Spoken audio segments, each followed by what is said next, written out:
Welcome to Clixed Off, brought to you by Lucky Dice Cafe out of Huntsville, Alabama. Check them out at LuckyDiceCafe.com. And now for your hosts, Daniel Powell, Jason Alvey, Alex Coons, and Tyler Speeds.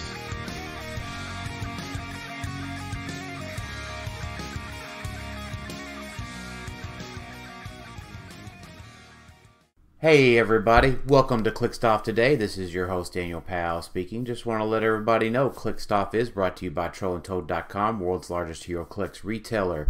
Find HeroClix new and old on TrollandToad.com and use coupon code CLIXEDOFF for 5% off your HeroClix order. Merchant and pre-order items do not apply. If you like what you're hearing today on Clixed Off, check us out patreon.com/ClixedOff. $5 and above gets entered into our Discord server for HeroClix strategy and tactics discussion. $1 and $3 get entered into our monthly giveaways. And I guess all patrons get entered into our monthly giveaways. I did that out of order today, so spicy. But yeah, if you like what you hear, we appreciate the support on patreon.com/ClixedOff. And joining me today is Sam Powell. What's up, guys? After much, I don't know what it would be, a lot of pressure you received, honey, to record another podcast, right?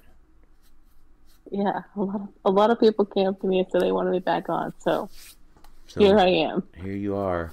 And then also joining us is Alex Flies on the Sketchy Airline Coos. I mean, it wasn't sketchy, but it was, I mean, it was a nice plane, but it was definitely cheap. So I had to stay in the sketchy part of town. So yeah, they dropped Alex off at his door. Yeah, at the end of the runway. I had to and then lastly, dodge gunfire. Yeah, well, that could, yeah, you never know about that. And then lastly is Azrith took a lightsaber on a plane, Strife. Yep, sure did. No questions asked either. Yeah, it's just a normal thing. I told you there was a Loki staff right behind us in the security line that didn't even blink an eye. I wish I would have seen that. Guys, we are actually talking about an actual Star Wars lightsaber here, okay? Yep. Get your minds out of the gutter. Yeah. Good call.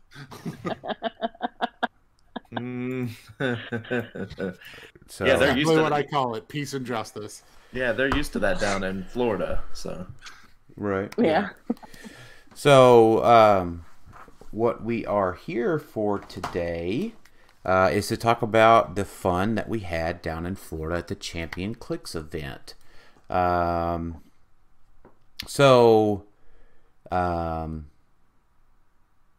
Well, I think we talked about, we want to talk about what we did before the event, right? So, like, the Championship Clix event was a 3-day event. It was held at a nice resort down in Florida.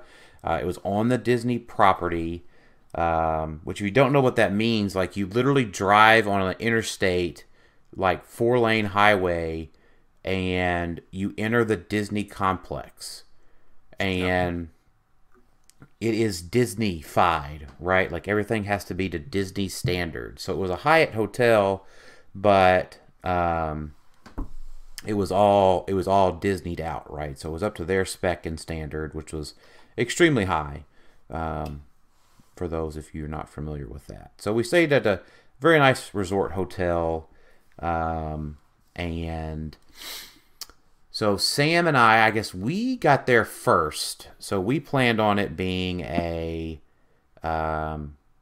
extra long trip for us. And we went to Disney for a couple days.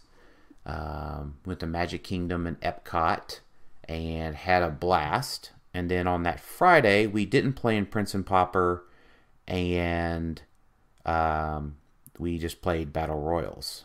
So I guess, Sam... Which I think surprised a lot of people. I think that surprised a lot of people that we did not play in Prince and Pauper. I think people kind of assumed like, oh, Sam Dam's going, like they're totally playing. We were like, nope, we're just gonna sleep in. Yeah, and we did. And We slept just chill for out. 10 Yeah. hours that night because we were exhausted. Yeah. That makes sense. Plus, you didn't have your son, so it was kind of like an extra. Hey, let's get some extra good sleep in a nice, comfy bed. Yeah, that's true. The beds were extremely comfortable. I will say that. And Daniel can attest to this that I am not a person that sleeps in. Like, regardless of it being weekend and stuff, if it's past like 8 o'clock and I'm still in bed, like my day is ruined. So I'm usually up super early. And so for me to sleep in till like 10 o'clock was like kind of a big deal. It was. I think I wore you out. So for like Yeah, it was definitely. for those that have been keeping track, as soon as I knew we were going to Florida, I have tried my best to do 5 miles of walking every day in preparation for the trip, and that definitely came into play. Sam and I walked 10 miles each day at Disney. Yeah, that sounds about right. Yeah, it was like 20,000 steps both days. Yeah, How was the crowd at Magic Kingdom? it wasn't terrible. You think it'd be like I was talking to some of my employees and they were saying how Disney's always like super crowded. And I'm like, yes, it was, but like how Disney disperses people, like when you actually step back and look, you're like, wow, there's a lot of people here. But when you're actually engaging in the events and the rides, you don't really feel there's a lot of people there. Kind of weird. Yeah, it being in January is definitely nice for the crowd, like the small crowds. Well, the I weather. do not know how people go when it's 105 degrees down there. Oh, that was last year. That would be miserable.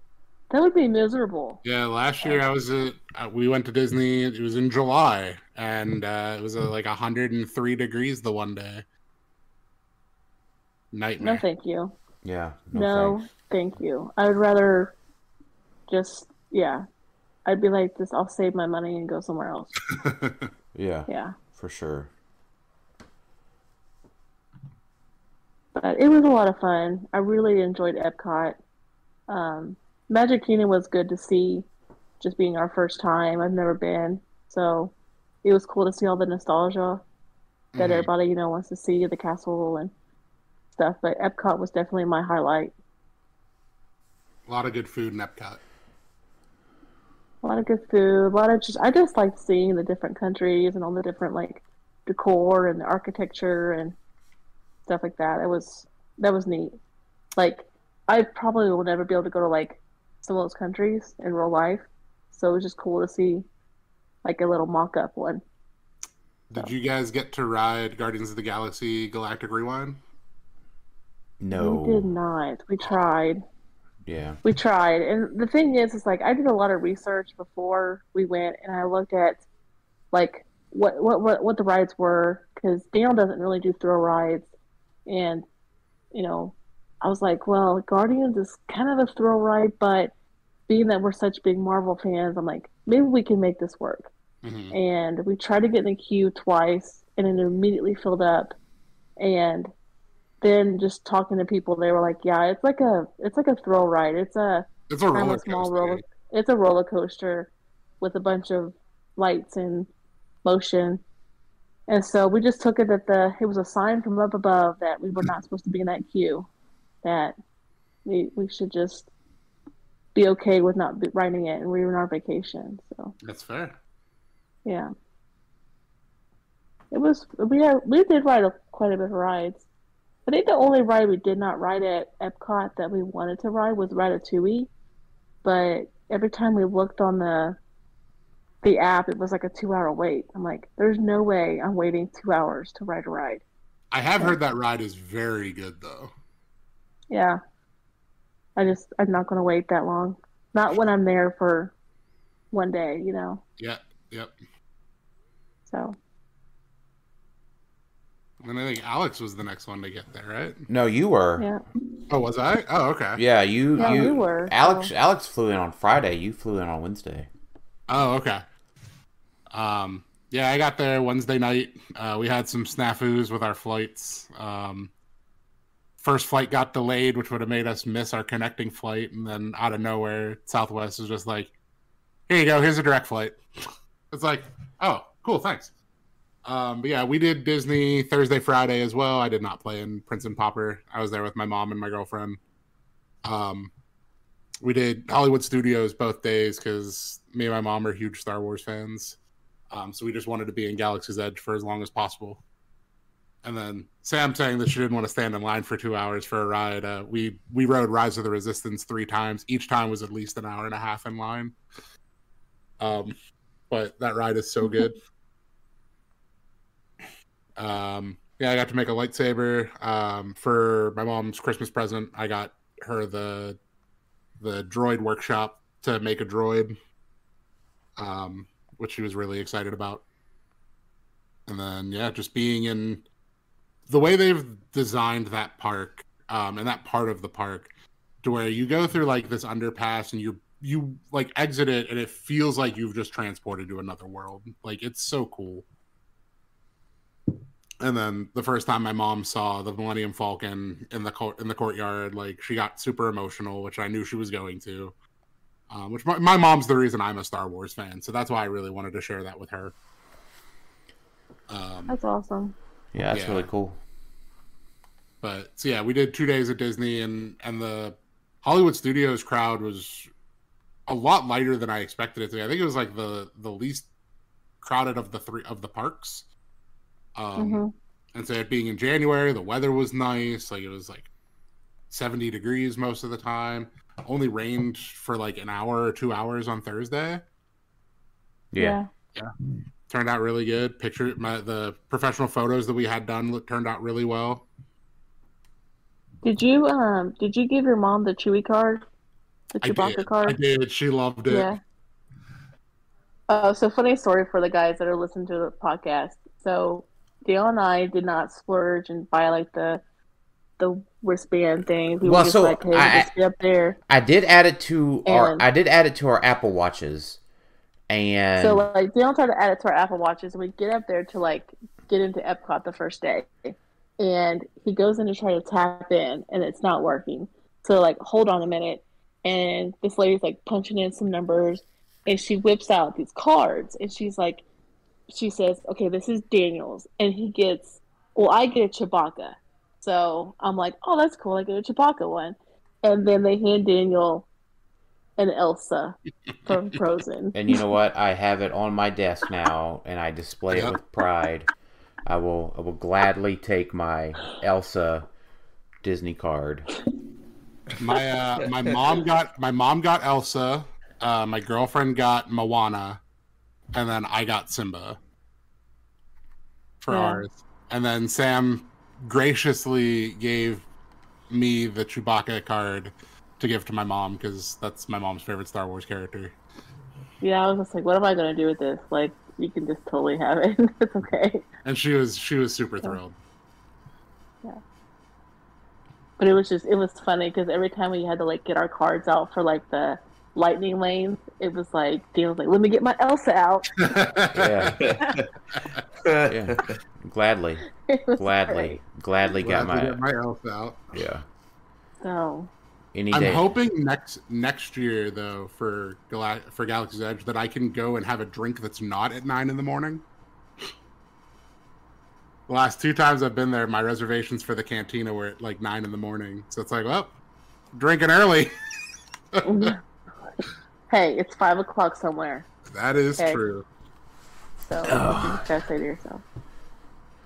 So what does the cantina have? Like, is that where you get like the alcoholic drinks? I guess. Yeah. So it's set up just like a Star Wars cantina. So it's really, really cool thematics, and then they have a very like small menu for like little appetizers. They have like a charcuterie board, or you could get like just I don't even remember what the other option was. What did you call it? What did you call that? A charcuterie board. It's a charcuterie board. Meats and cheeses. No, it's a charcuterie board. No, it's a charcuterie board. Charcuterie. Charcuterie board. It's a shark. I think that's a different board. No, it's a charcuterie board. I have heard it pronounced charcuterie. Yes. Listen, guys, you guys are blowing our chances at a sponsorship from HelloFresh. No, who makes a lot of meats? Boar's Head. There goes our Boar's Head sponsorship. There goes our. This is probably why you don't have Sam Powell on the podcast. But they had a lot of that's where they have a lot of like alcoholic drinks as far as them being like Star Wars themed. Like I had a Jedi mind trick. I don't even remember what was in it. Funny that kind of works out that way. My mom had a Bespin Fizz, which they actually put a little chunk of dry ice at the bottom of the glass, so that the drink actually bubbles. And I don't remember what my girlfriend had, but yeah, it was like 9 o'clock in the morning, and we were having alcoholic drinks, which we were on vacation. Yeah, I mean that was our plan for Epcot, but because Epcot you can not only we just ended up snacking around the world. Yeah. But I was going to get some drinks around the world, but it ended up being hot that day. That was Wednesday when y'all were flying in, and I was like, I am not going to like further dehydrate myself because we drank like 1.5 gallons of water every day while walking around the park. Yeah. Yeah, and I was kind of hoping to just, try some alcoholic beverages as well, but like we started walking around, it was like I wasn't even like thirsty for it, and I was just like, I just don't want to chance it, But and then for anybody listening who wants like to take their kids, the Oga's Cantina does have a non-alcoholic menu for kids. Makes sense. Yeah. But it's just a really cool atmosphere. And then Alex, you just flew in and enjoyed the resort pretty much, right? Yeah, I didn't really save much for the trip. This was just trying to live as cheaply as possible because I knew it was going to be pricey. So my flight was cheap. It was like 130, I think, 140 round trip.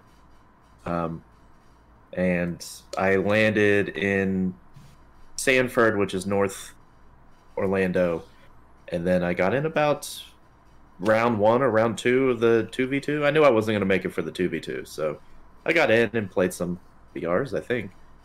So yeah, I think you played a few BRs with us.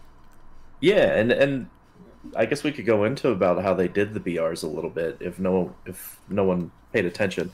So the way they did BRs is they did whole brick BRs. Basically, everyone gets 2 boosters. You make a 300-point team out of it, and then there's 2 extra boosters, and basically everything goes into the middle at the end, which I thought was pretty cool. The price was $35, which is about the price of 2 boosters.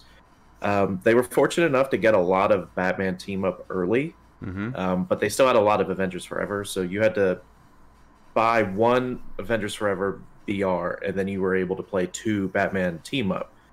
But it was a lot of fun. Like, it really gave me a good insight to the Batman team up set. I thought the format was fine. You still got the respawn rules, building 300 points. Like, I had a good time with those BRs, to be honest. Like, with a set that you only get 4 figures and the construct, because to be honest, I think I brought it. The rules were anybody could take a power action to bring in a construct. But I think I only did that like once the whole day, because it's really hit or miss which constructs you get. So it was nice being able to build a 300-point team as opposed to dealing with, I've got these 4 figures, because Batman has some really low point figures in there. Like if you get a bunch of the Arkham Asylum people at 25 points, you're gonna be hurting a bit. So I thought the BRs were great. Like I played in at least 4. I played 1 with Scott Porter. Did we play 2 or 1? I think we played 2 because we played them both with Lamar. Yeah, because we wanted to play Avengers Forever to get some practice for the 3v3. Right. So we did a Batman, which was fun, and we did the Avengers Forever. But yeah. Yeah, that was. Yeah, I enjoyed those BRs a lot. Do you guys remember I hit was it 4 or 5 shape changes against Lamar? Yeah, that was. And then I missed the shape change and I hit the super senses, and it was like, this is insane. Better be lucky than good. Yeah. Meanwhile, I was on the other side throwing a Clayface at Dan, and he just obliterated Clayface. He's like goodbye. Yeah. Goodbye, Mr. Clayface. Yeah. I want to do a big shout out to Chris and David Newmark for, I think from what I heard, they got 19. They managed to get 19 cases of. No, that number might be correct. Of Batman team up for the weekend. Yeah, they got quite a few.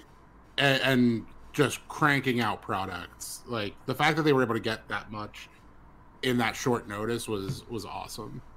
Yeah, and if you're a store owner thinking about trying to run some events and wanting to move product, I mean, if it's a new, like, I'm probably going to suggest locally if we're going to do BRs, because sometimes we do BRs for releases just to kind of get some figures out. That way you can like pick which ones you want, and it's not just pure luck because you'll get your brick anyway.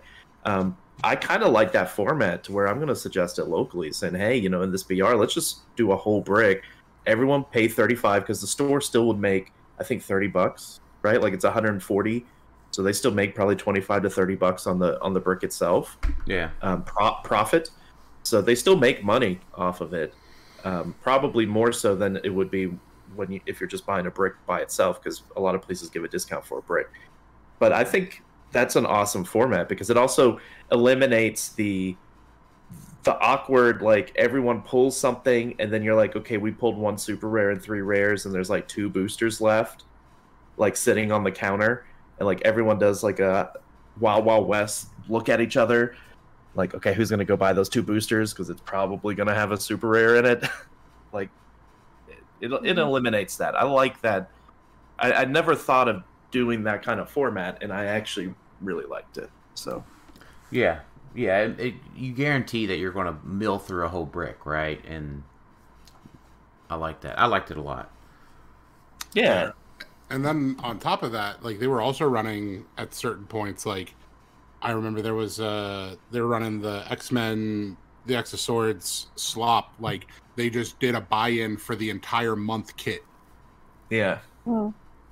I think it was like, cool. I think they did like it was like $75 for month 3. And like for month 3, and it had basically a Genesis and an APOC at the end. Yep. So like, if you got first or second, you were walking away with a great figure, and then plus all the extra.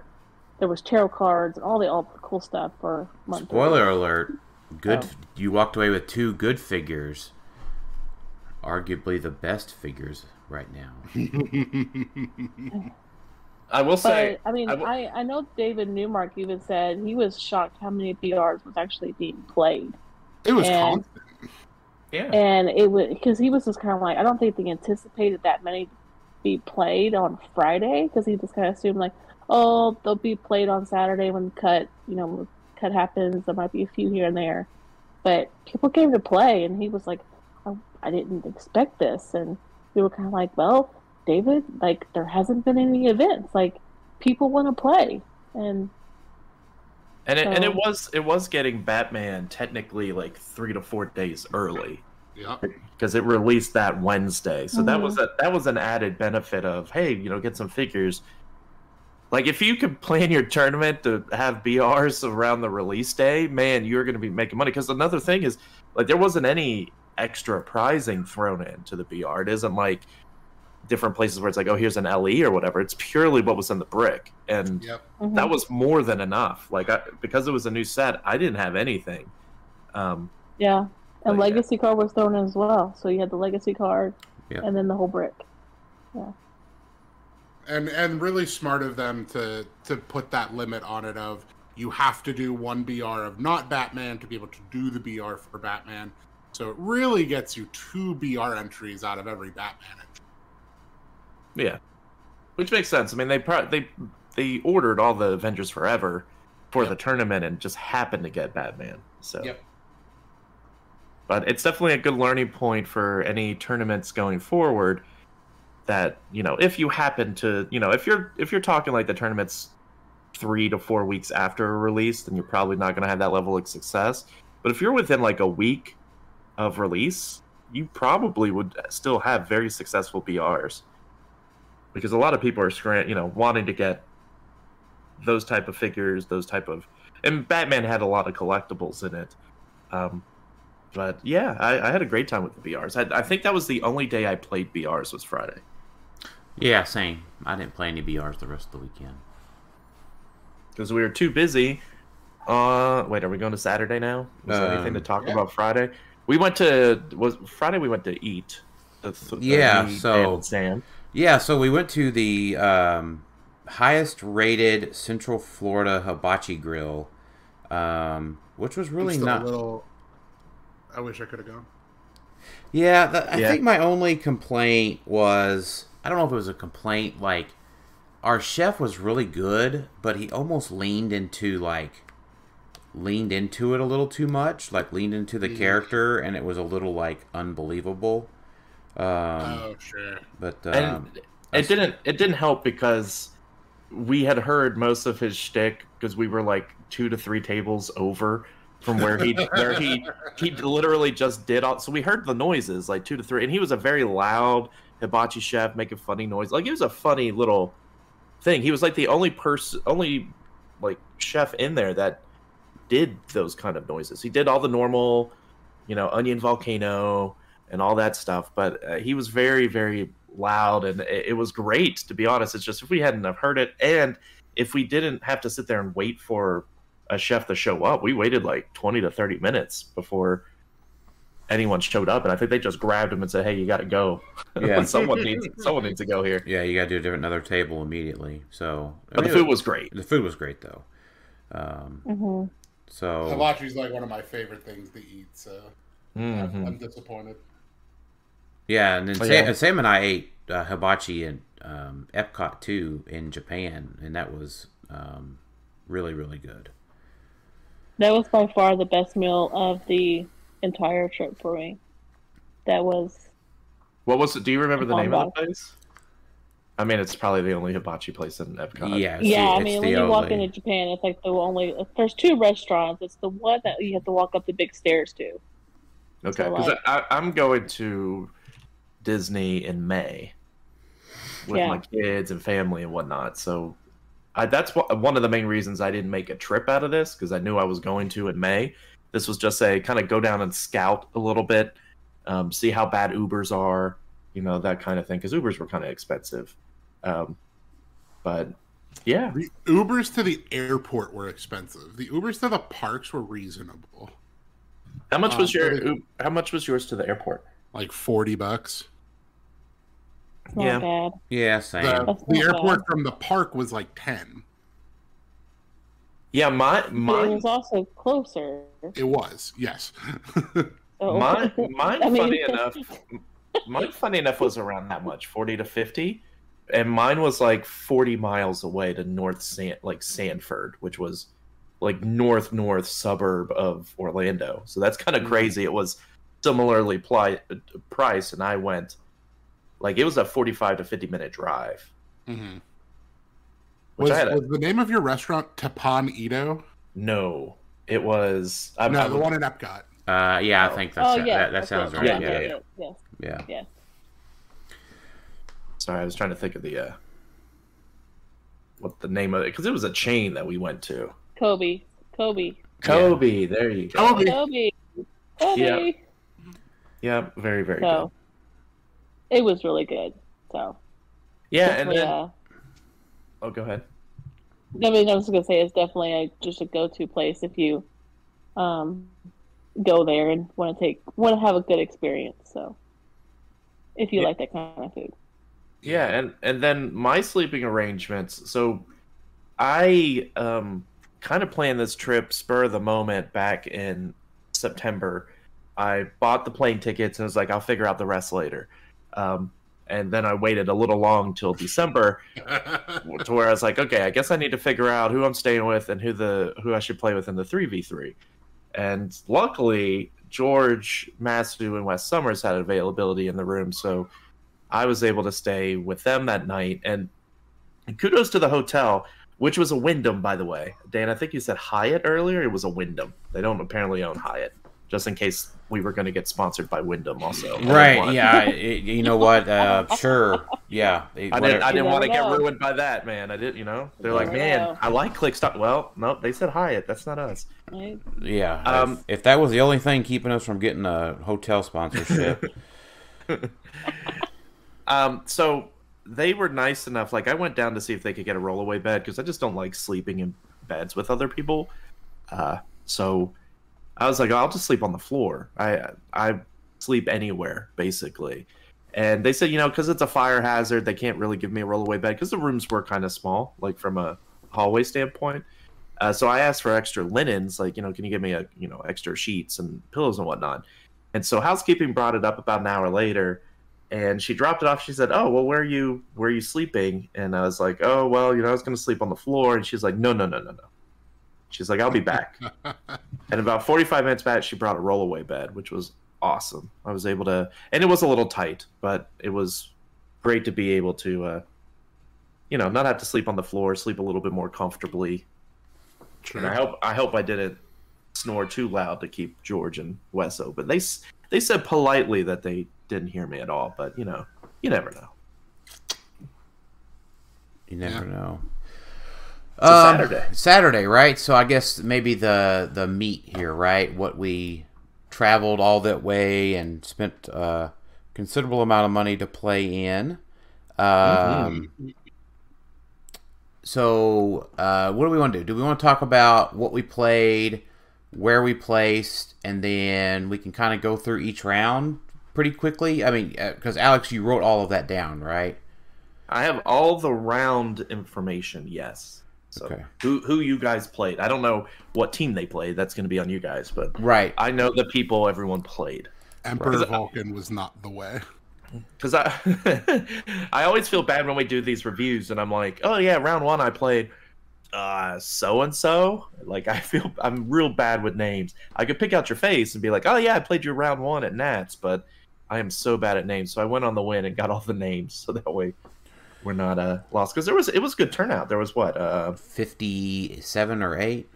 Yeah, that was great. That's really good turnout. Being at a resort type place, I thought the turnout was amazing. You know what? The only complaint I had is I had to play this douchebag round 5. He was playing this Emperor Vulcan. Whoa! Whoa! Whoa! You beat me! He pulse played my whole team. You killed me! You made me. You pulse played 6 of my figures. You knew Destroyer was coming out. Like. Yeah.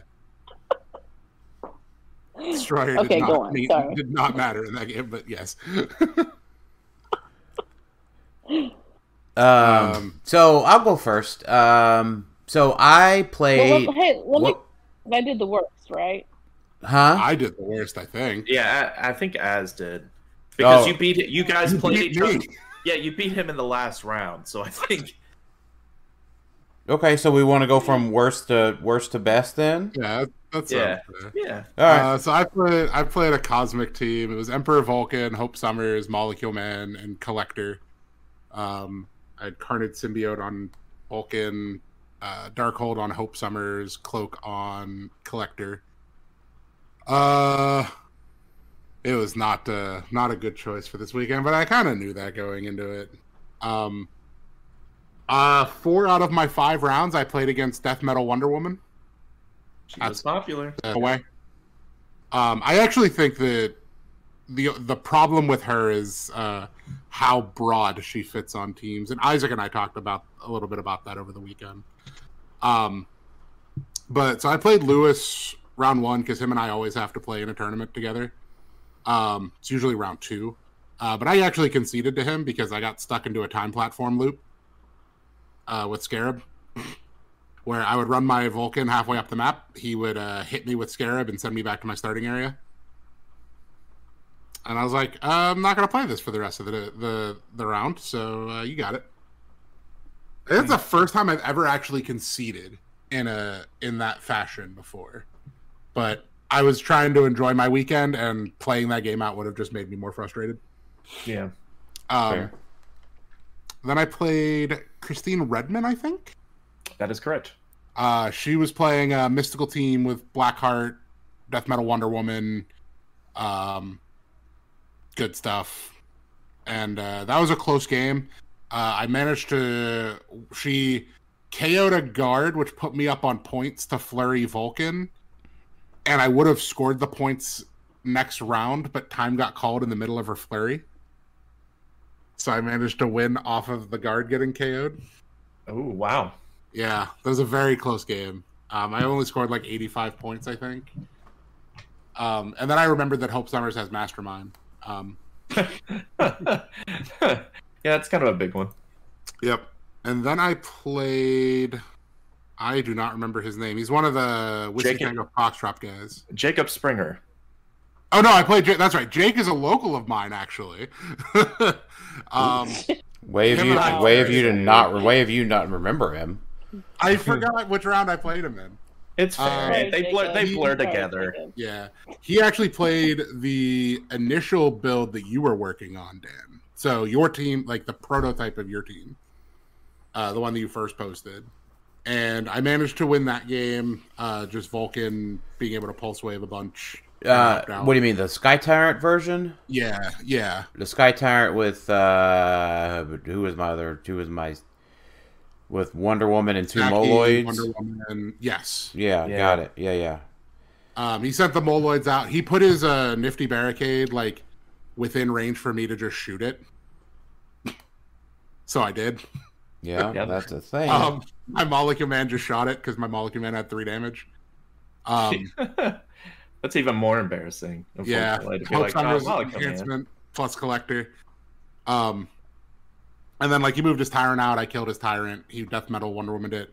I Pulse Waved the Moloids because my Pulse Wave card came up, and Hope picked Running Trot Pulse Wave from Vulcan. So that game, I don't think that game was super close if I remember correctly, but it was a good game. I like playing Jacob. I played. Doesn't sound super close. Yeah, I don't think it was. It was 133 to 78. So it was. Oh, that's right. There was weird point values in that game because we both destroyed each other's nifty barricade. Yeah, this is a score from like 5 years ago. Yeah. The points say it was pretty close. If I remember correctly, the tempo wasn't super close. Then I don't remember his name, but he was the Whiskey Tango Foxtrot guy. John Burgess. John Burgess, yes. He was playing an X-Men team with Leech and Jubilee, Apocalypse, all that good stuff. My Vulcan got leeched, and he died. Oof. I missed on my opening attack with him, and then he was in a position to just get Leech TK'd up next to him. Sakari Iron Man picked Charge Flurry and dies. Yeah, I highly recommend not letting that happen. Yeah.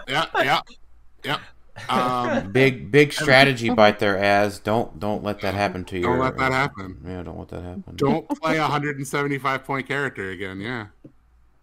Yeah, because I mean, when they're at 175, right? They're either extremely broken and causes the internet to light on fire, or oh god, that's not where I was going with this. Yep. That's what happens when they're 175. That's what happens to them. And then round 5, I played Sam. Sam will go into what her build was, but her and I were just having a good fun game. I got a line where I could running shot pulse wave her entire team, which gave her like 8 destroyer rolls. I was like, "There's no way he doesn't come out. Just find out what number." It was great. Yeah, I was like, "What are you doing?" He's like, "I'm gonna pulse wave." Like you know you're gonna hit like everybody. He's like, "Oh yeah, I know." I think that maybe needs addressed. If just kind of speaking from some stuff that I learned over the course of the last year with Destroyer in the meta, but like that might be something they need to address. Is like it probably shouldn't trigger for every character hit. because it just makes like area of effect powers worse. Which they're already nerfed in the amount of damage that they do to each individual target. But yeah, takeaways from the weekend for modern at least. Tent poles are basically unplayable, and Death Metal Wonder Woman might need to be looked at. She already was. Just from the, She's already looked at. She's already looked at. They already errated her. Honestly, the effect is fine. It's the broad teams that she can go on. Which that's hard to fix, though. It is. It absolutely is. But that was something, when I played her 4 of my 5 rounds, I'm like, cool. Yeah, just one thing to note for everybody listening, like when you're playing against a destroyer and you do kind of what Az did, make sure your opponent rolls the dice. Yeah.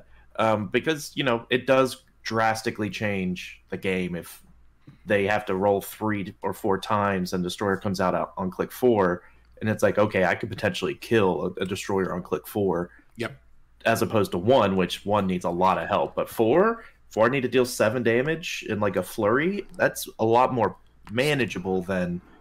Stop trying to stop 11. Stop spoiling my story for later, Alex. Oh, well, I didn't know. I've had a game where I was playing destroyer and he came out on click 5. Oof. Literally the last roll it was possible for him to come out on. Yep. But yeah. I mean, I'll always have fun in competitive events. I love competitive clicks. The community is great. And you got did better. Well, you got Emperor Vulcan out of your system. I think that's the big thing. Yeah, I literally can't play him anymore after June. Yeah, I think if you hadn't have played him, there'll always be that what if for like the rest of the whatever events we play. Be like, what if I had played Emperor Vulcan? And it was a bit of a meme at that point because I played Emperor Vulcan in Florida last year. Gotcha. So it was I have to play Emperor Vulcan in Florida. Gotcha. But yeah, so we can go on to the next person. Well, I officially just beat Az in competitive HeroClix. Yep. So I played a Morocco Steve team. So I played like Venomags, Blackheart with the Soul Sword, Sky Tyrant with the Pog, Saki with the Cloak, Genesis, and Commissioner. The Commissioner? Mm-hmm. Yeah. That's the one. And then I had a bunch of sideline with the swords for Genesis, but honestly, I played Soul Sword on her the entire tournament. So I'm not sure why I packed all those. At least you packed them, unlike some people who did not pack something that they should have. Then I took them. But overall, I had a good experience. Wait, who forgot something, Alex? I didn't forget anything. Who forgot something? Yeah, I don't know who crazy enough would do it. We'll hear about that later, won't we? Did you forget something? Ooh. I didn't bring any Shi'ar soldiers for my team. Oh. Yeah. All right. Giving up points. You're fine. Yeah. There was probably instances it would have been better, but we'll get to that. Continue. Sorry. So I went 2 and 3. I went 2 and 3 in the day. I had a really good time. Now, I don't get to play often, so it was just, I want to go have fun. Honestly, I can't remember who I played in these rounds. I have slept since then, and I have done a lot of work in between. So, Sam, round 1, you played William Laws. William, what did he play? If you can't remember what he played, it's no biggie. I can't remember. You'll remember your round 2 match, though. Oh, I know. I remember my round 2. My round 1, I know I won. And he was, I want to say he was local. I am so sorry, William, if you listen to this. I do not remember things very well. And there's no way we're going to get sponsored by William Laws now. Yeah, pretty much. Ruined that chance. I know that we had a really good game. And so, I just don't think it went his way. I know I won. Yeah, 295 to 100. Yeah. He was playing the Scarab. He was playing Scarab and Oh, I know he was playing Scarab because I could not kill his Scarab to save my life. Yeah, I really don't know, but it was a good game. It was a really good game. Again, I came up on top. Round 2, I played Emily, and it was the first time I played Emily in competitive, so that was a lot of fun. Like, we do a lot of practice. We talk a lot on the internet, back and forth about teams and strategy, and so it was awesome playing against her. We had a fantastic game. One of the best games I think I had all weekend, and she came out on top. It was a close game. She hit a crucial shape change. I decided to go one way. I won map, so she had to basically take her team and like disperse everything, and spread it all out. So I had to kind of like choose which way I wanted to go, and I decided to take out her Saturnine with my Sky Tyrant, and then she had Wonder Woman. So I'm like, okay, who's she gonna save?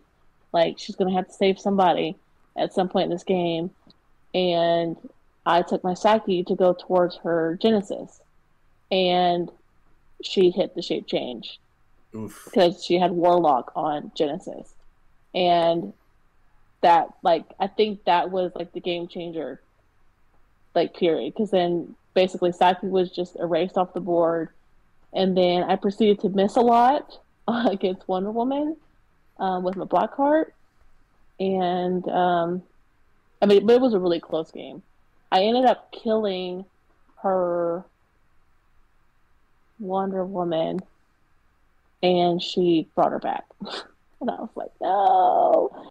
So we had a good game. So she came on top, and so I'll have to revisit that, you know, later on. Maybe, hopefully, we can play again. Round 3. Who did I play, Alex? Cole Williams. Cole was playing Bat Jaro. Ooh. Yeah, he was playing Bat Jaro. That's spicy. And with the Fulcrum and Bonimus. And he took me to a weird map I had never seen before. It was like a bridge, like a Manhattan Bridge? It almost looked Manhattan Bridge, but it almost looked like the map that, you know, Peter used to play the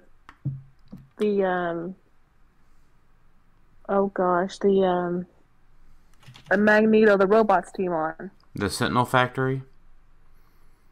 No.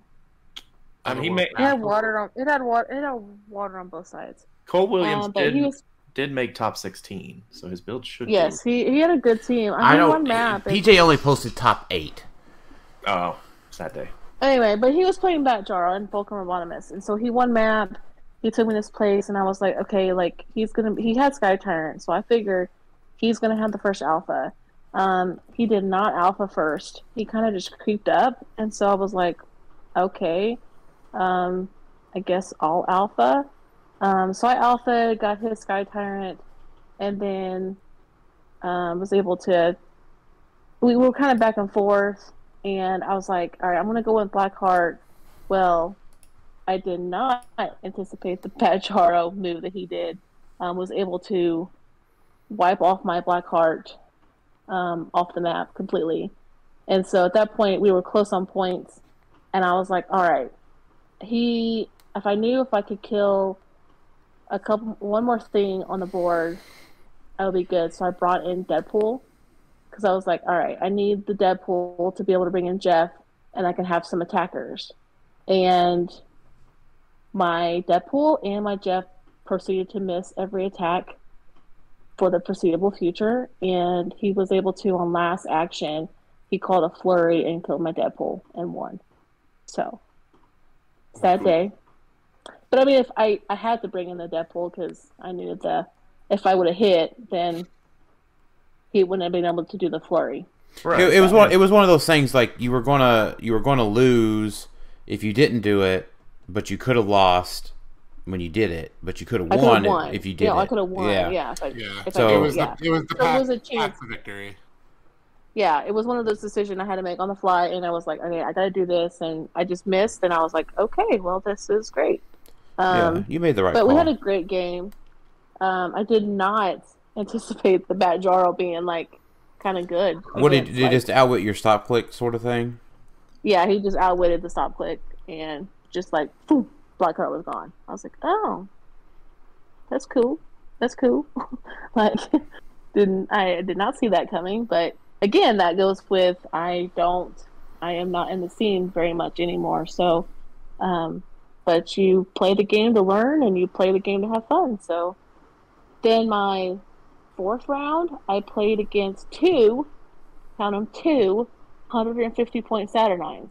So that game sucked.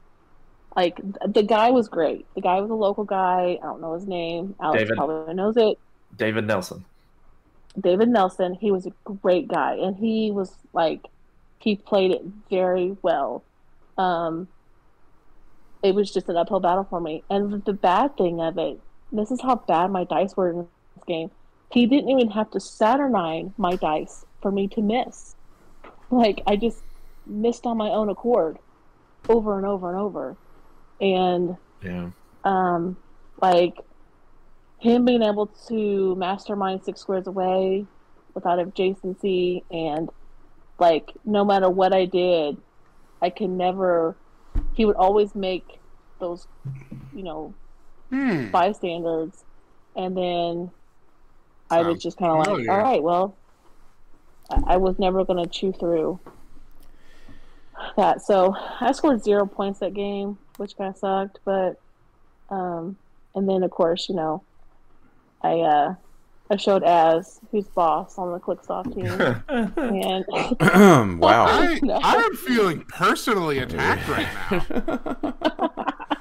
I mean, you probably were that day, right? It sure was. Well, at first I was supposed to be playing some other guy, and I was like, I can't remember what he was playing. I was like, I think he was playing an APOC, and I was like, I really don't want to have to fight another APOC. But, and then Az, I guess... Oh, I get to play the only guy that doesn't play APOC. And then they were like, we have to repair, and Az and Sam are playing, and we're like, oh, man. But I think Az, that's the first time we've played in person against each other. And we had a great game. Like, we knew both of us weren't going to get in, so we were just like, we're going to play this out. We're going to have fun. So... like she makes a Hellfire Club guard with Blackheart on turn 1. I run out, I shoot it just because I don't want her to have it, and then she makes another one, and I get real mad. Yeah, he was like, okay, I was like, kill your guard. I'm like, okay, that's cool. I'm gonna make one next turn. He's like, no, you're not. I'm like, okay, here you go, leadership 5. Yeah. So it was great. Overall, I had a great time. Again, I think Wonder Woman, Death Metal Wonder Woman is strong. I think I probably should have played her instead of Blackheart, but in my mind, I thought Blackheart was. Now, to be fair, I did offer to get. I mean, you had plenty available for you to borrow. Yes, I did, and I even had one at my house that I could have just kept and took with me from Jason. But I was like, no, I really want to try Blackheart with a Soul Sword. And on paper it looks great. On the game board, not so much. But you could have played her with Blackheart and the Soul Sword. Yeah, I just love Sky Tyrant that much. I like Sky Tyrant too. Yeah. So, nothing wrong with that. Yeah, I mean, I had Saki, Sky Tyrant, and Blackheart. So my mentality was I have 3 attackers. Like, you have to kind of pick your poison. Who are you gonna go after? Obviously, it didn't do me so well. I went 2 and 3, but I had fun, and it was great times. Then who was next between Dan and Alex? Yeah, Alex was. Me. So my team, I practiced it once with Dan before the tournament, and then just ran with it. I played. It was a soldier-themed team, but it was effectively 100 points of Emperor Gladiator, and then 200 points of Avenger swap. So I did it as soldier because Emperor Gladiator has soldier. So soldier, zombie, Captain America, 75-point cap and 40-point cap. I think that's right. Yeah, there's only 4 figures. So it was a bit slower because I had to obviously assign the objects to the caps, and then they swapped and dropped them. And so I had to take a turn equipping, which is a lot slower than it used to be because everyone's assigned nowadays. But I don't think I swapped anything else but into Miss Kang, Scarlet Witch, Sarkarian Iron Man, and then I had Emperor Gladiator. So the concept of the team was just purely, man, what happened to Emperor Gladiator? Why is he so bad? And it's like, well, he's bad if you try to build just Emperor Gladiator. Like, he's just not good as a tadpole, but he might be good as a tertiary attacker. And what do you know? He's amazing as a tertiary attacker because I don't think anyone, Caleb, I think, was the only one that got him down enough to kill him. So my first round, I played Logan Carroll. He was playing Kamish, Scarab, Triple APOC, Genesis, and Wonder Woman. I think I was pretty close on that. He won map. Triple Grand Prize APOCs? Yeah. Yeah, he equipped 2 of them with swords. And Genesis had a sword, I think. That's the play right there. Yeah, and so the danger of that, obviously, is like you don't want to hit Genesis, you don't want to hit APOC, because you're just going to be smacking yourself and losing equipment. Wonder Woman's just going to bring one of them back.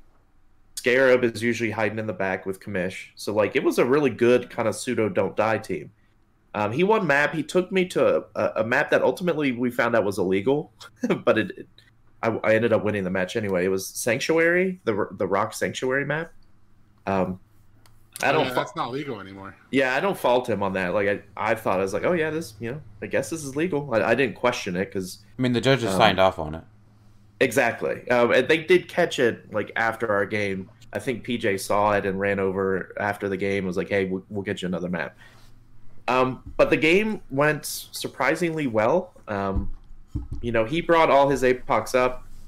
I kind of do-si-doed around the side of the Sanctuary. I kept perplexing down my Sarkarian Iron Man and my Emperor Gladiators. That way when Scarab inevitably mind-controlled my team, they were kind of inept. I equipped, by the way, Warlock on Emperor Gladiator because I could not find my Carnage Symbiote. But yeah, I was able to kind of get a pot shot on Kamish because he forgot that Emperor Gladiator sees through blocking, or shoots through destroy blocking, I should say.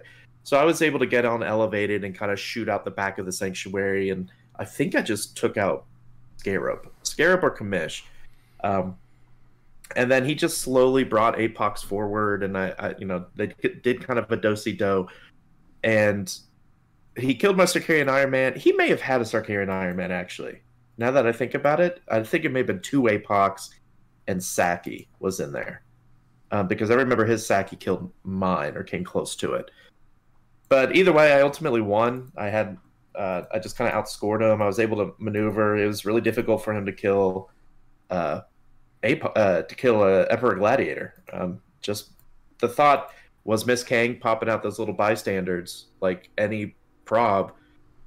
Emperor Gladiator's always going to have mastermind fodder, and so no one really went after him until Switch and Sarkarian Iron Man were dead. So he was able to run around. I have never rolled so many breakaway running shots than I did in this tournament, and I succeeded every single time because when you have plasticity is so much better in certain instances.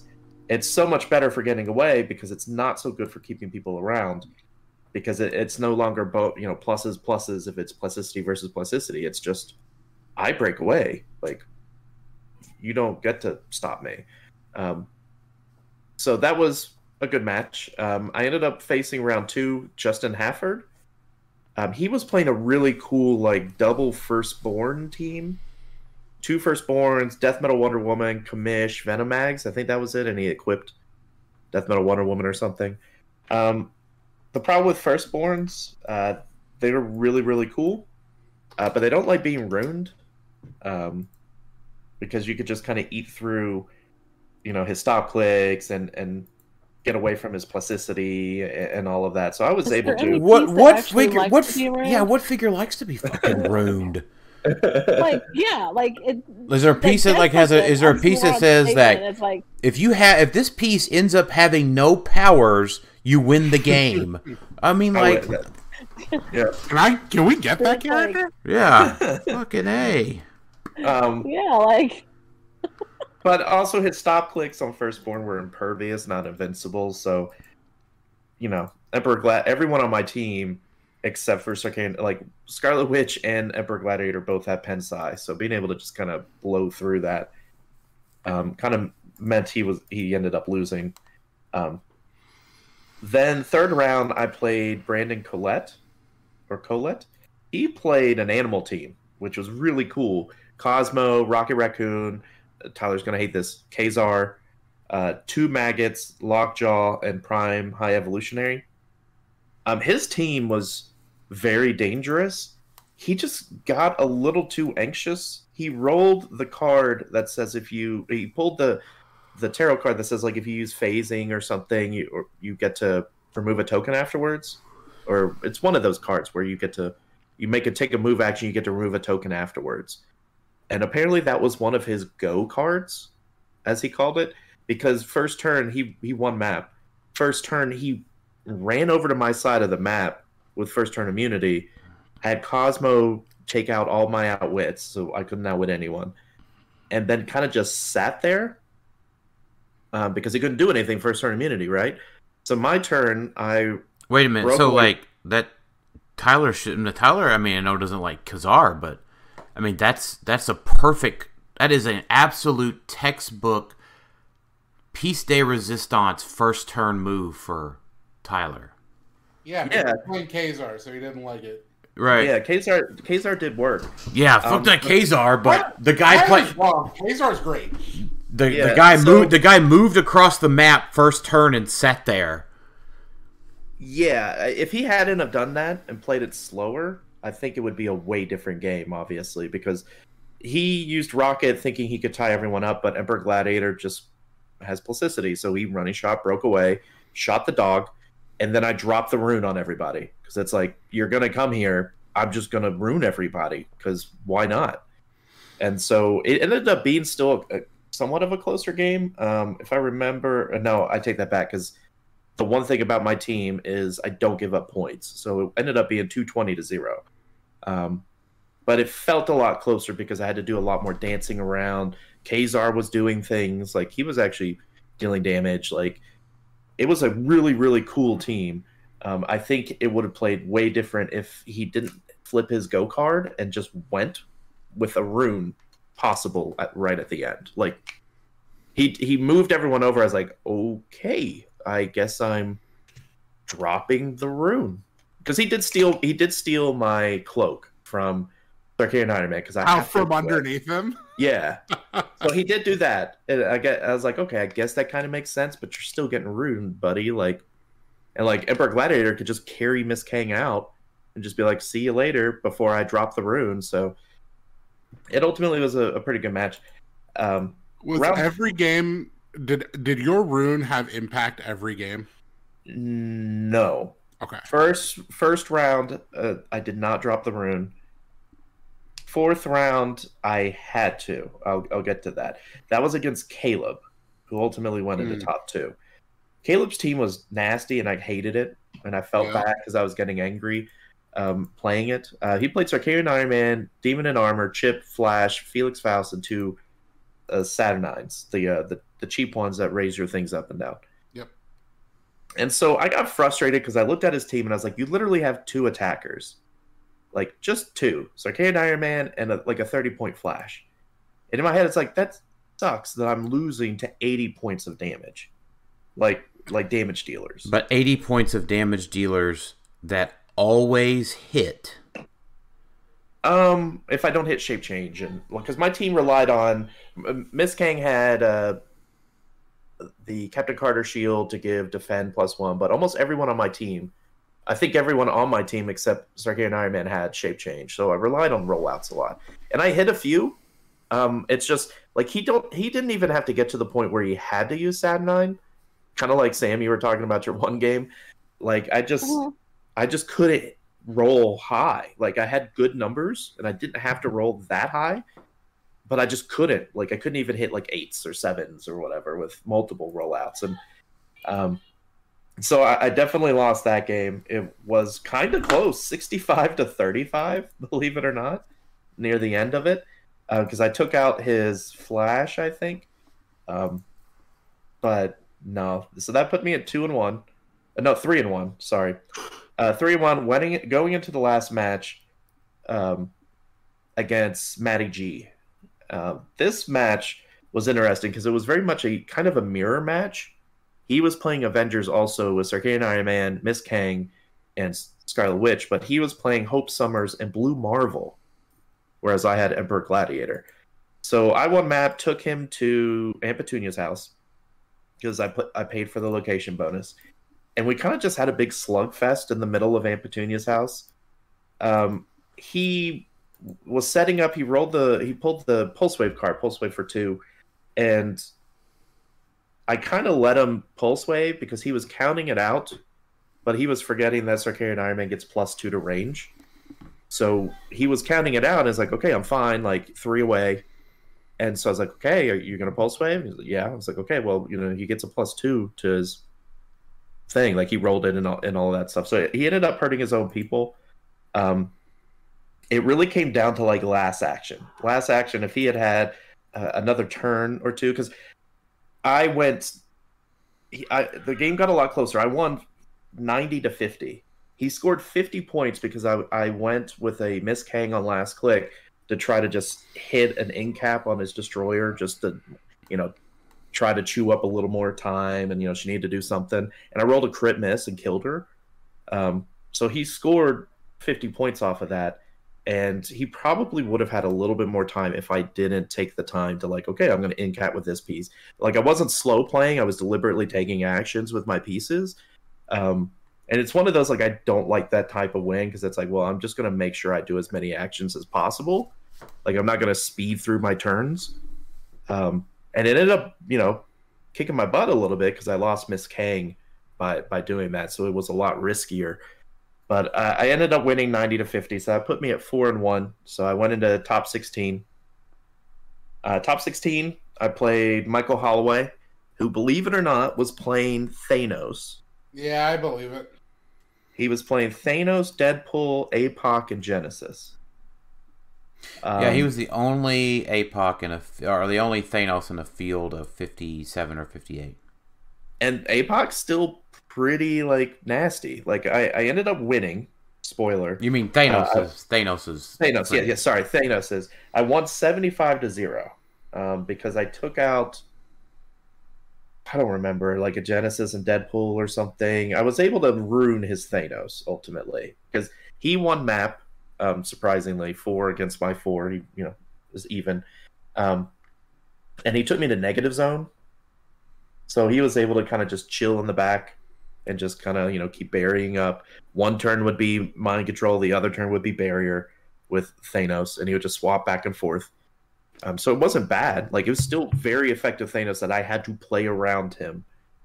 It's exactly what I said Thanos was going to play as after that errata. Yeah, like, he's not a monster like he used to be. He's still very formidable, but you just have to be a lot more patient. Yeah, people brought that on themselves. Yeah. I ended up, like I said, winning 75-0.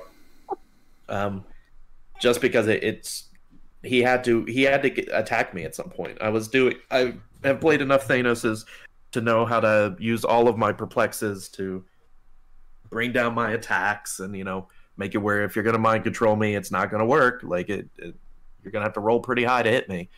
So I won that. And then top 8 was kind of not a rematch of top 8 at Nats, but I played Isaac in top 8, which he just, he won map and just demolished my team. I missed pretty much every shape change that I could have made.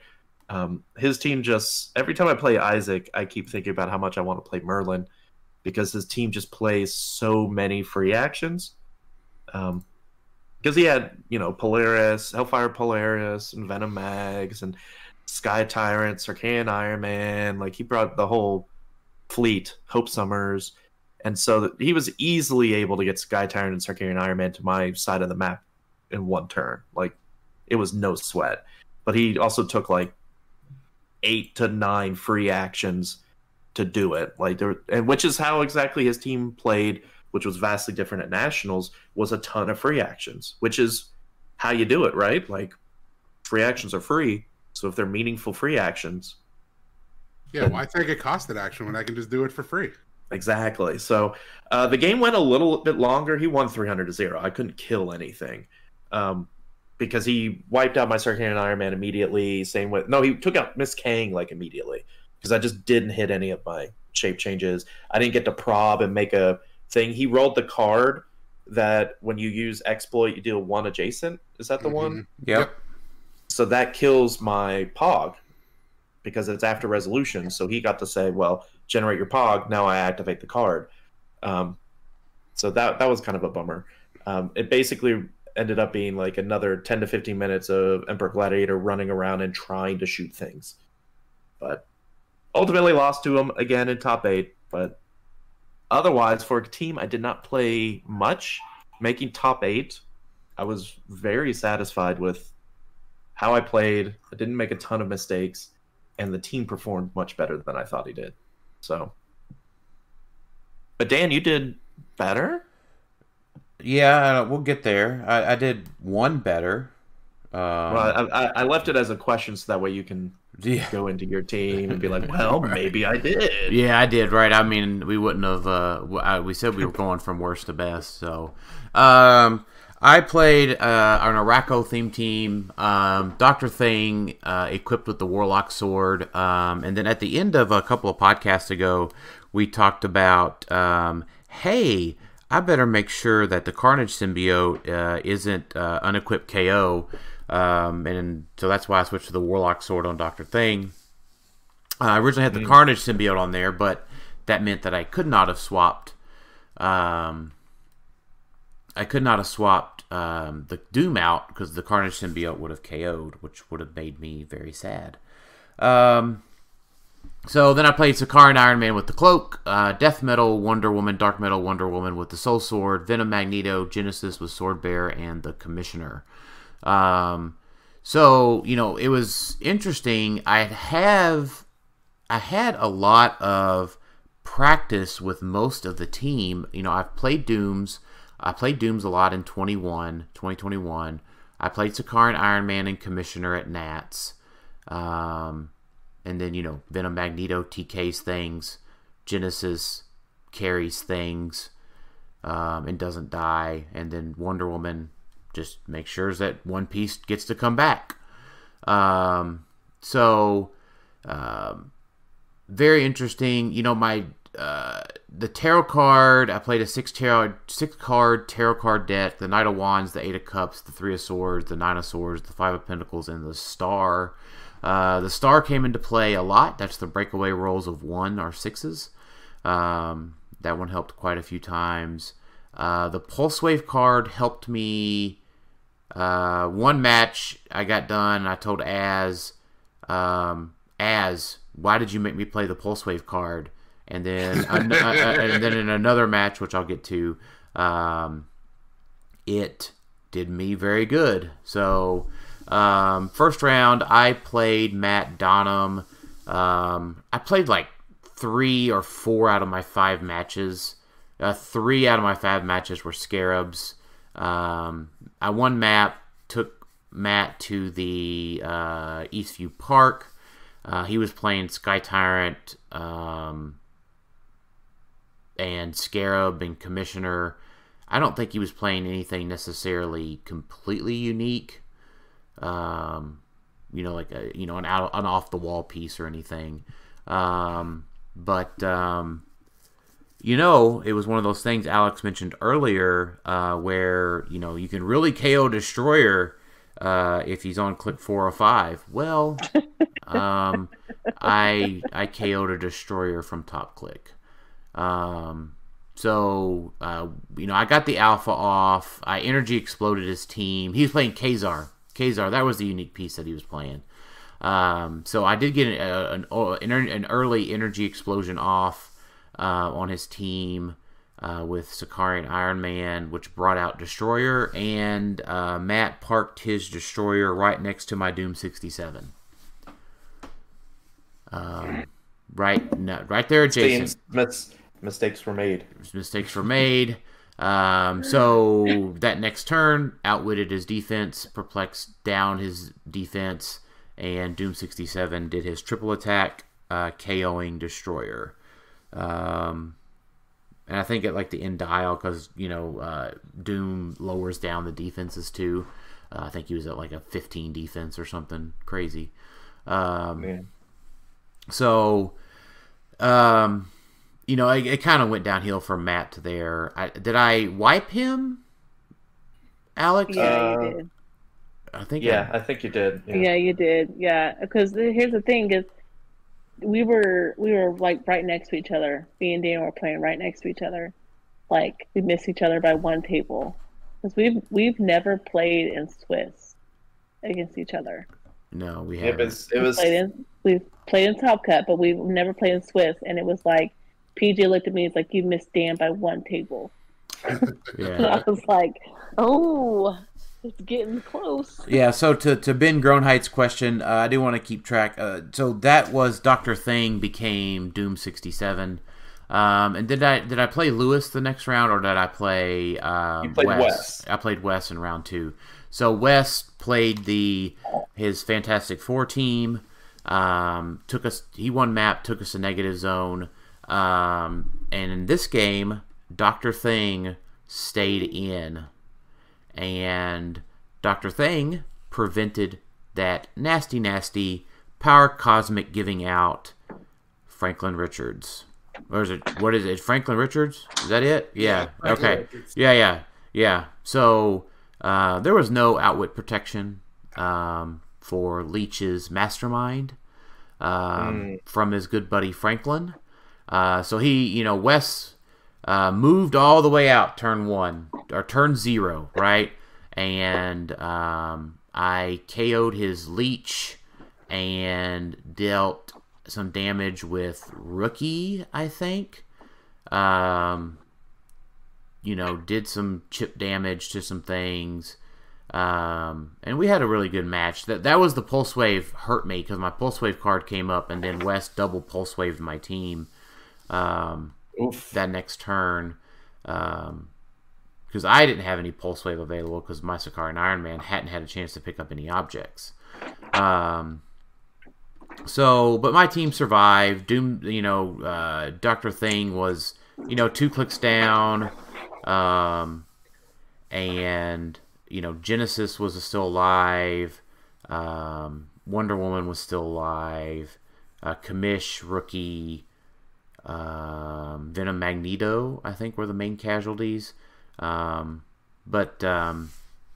I proceeded to regen Dr. Thing. I KO'd his Valeria and his Human Torch that did the pulse waving. I think I ended up KOing the other... I KO'd one doggo. My score was like 155, wasn't it, Alex? 155 to 115. Yeah, so killing that... I KO'd a dog. I did not kill KO Dad Thing. Overall, Dr. Thing stayed in and did work. Absolutely did work.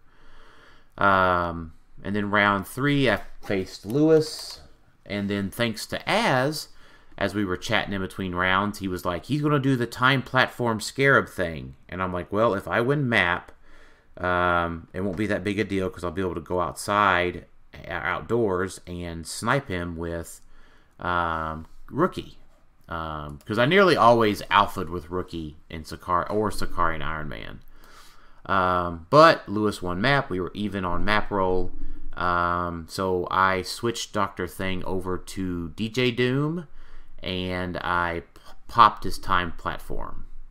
I don't know if Lewis didn't see that one coming, but we danced around on negative zone. I think he wiped me eventually.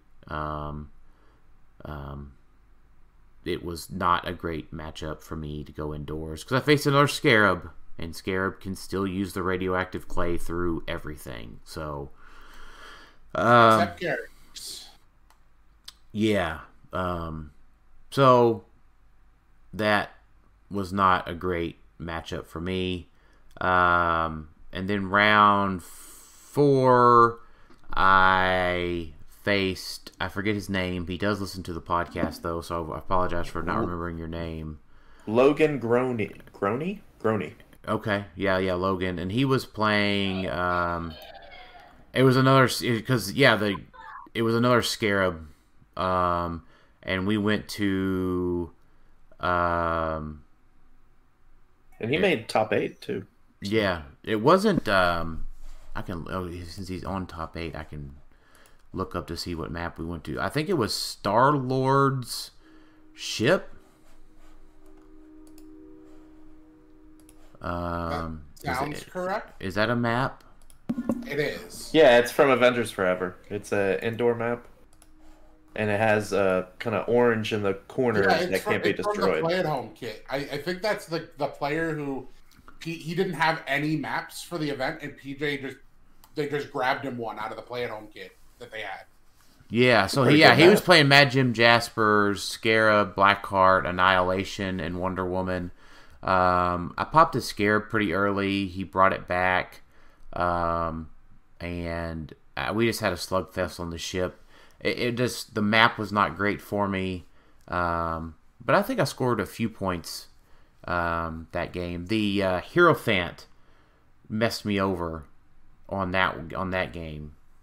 Yeah, Scar and Iron Man does not like that card. It wasn't even just Scar and Iron Man. Like I relied on Doom. I rely on Doom to lower defenses to hit subsequent attacks. Sure.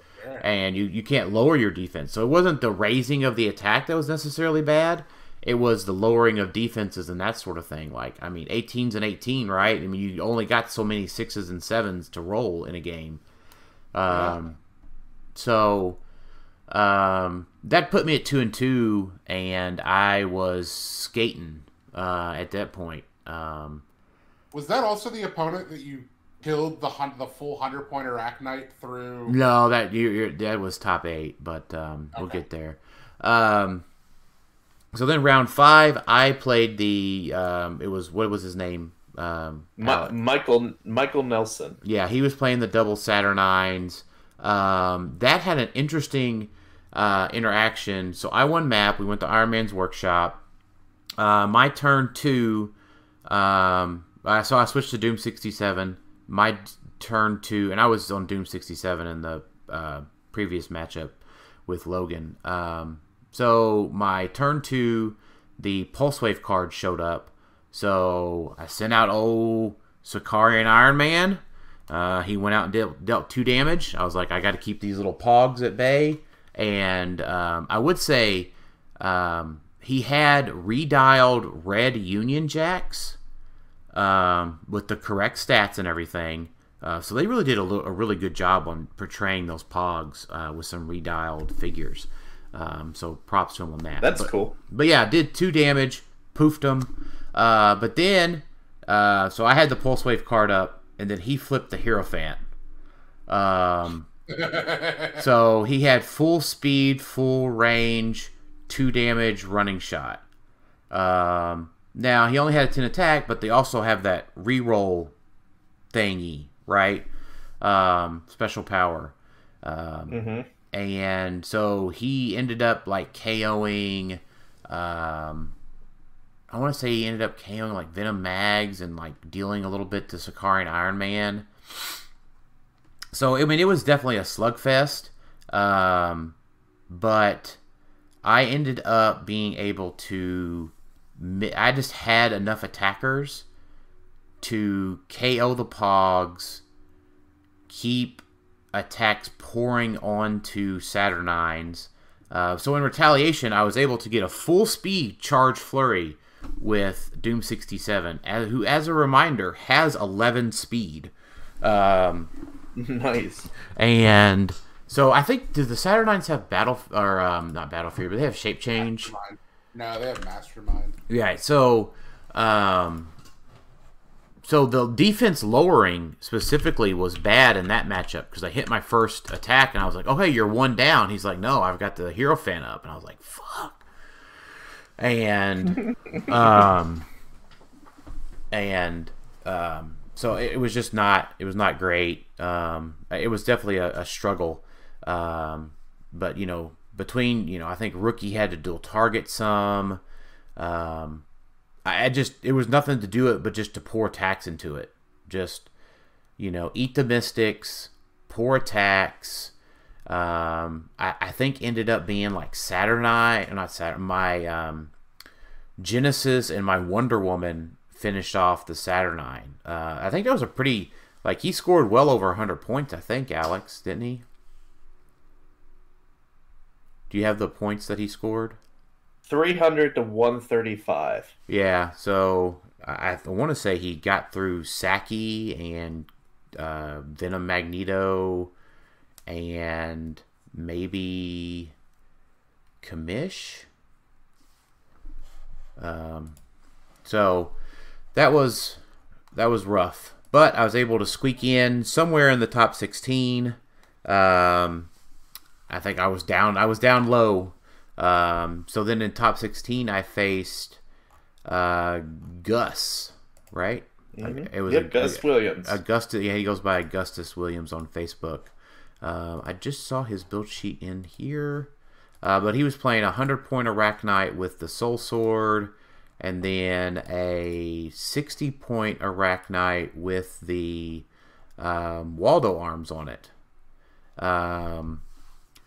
And then he had Mad Jim Jaspers. Mad Jim Jaspers gave the 60-point Arachnite the Waldo arms. Then he had a Wonder Woman and a Felix Faust.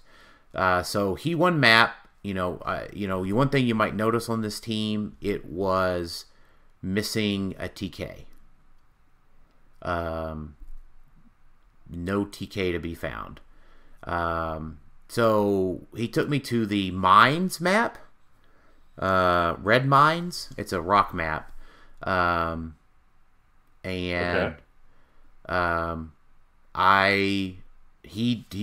moved up a little bit. I don't know if I'm only about a quarter way of the map.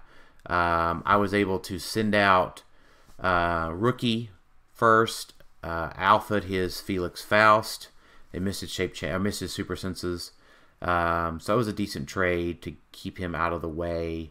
And then he sent out his Arachnite and dealt some damage to my Sicarian Iron Man. But in retaliation, I was able to TK over Doom 67, pick Charge Flurry with Sicarian Iron Man, and my Destroyer was out. Nice. So, triple Flurry, Charge Flurry, and I shot him with Destroyer. Actually, I punched him, I think. But the one caveat to all of this is his Wonder Woman save, he only rolled a 1.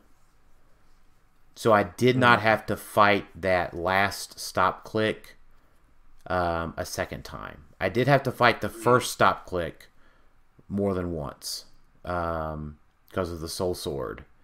Right. So, but in short, between Doom, all those three guys, I one-turned a 100-point Arachnite that was revived by Wonder Woman.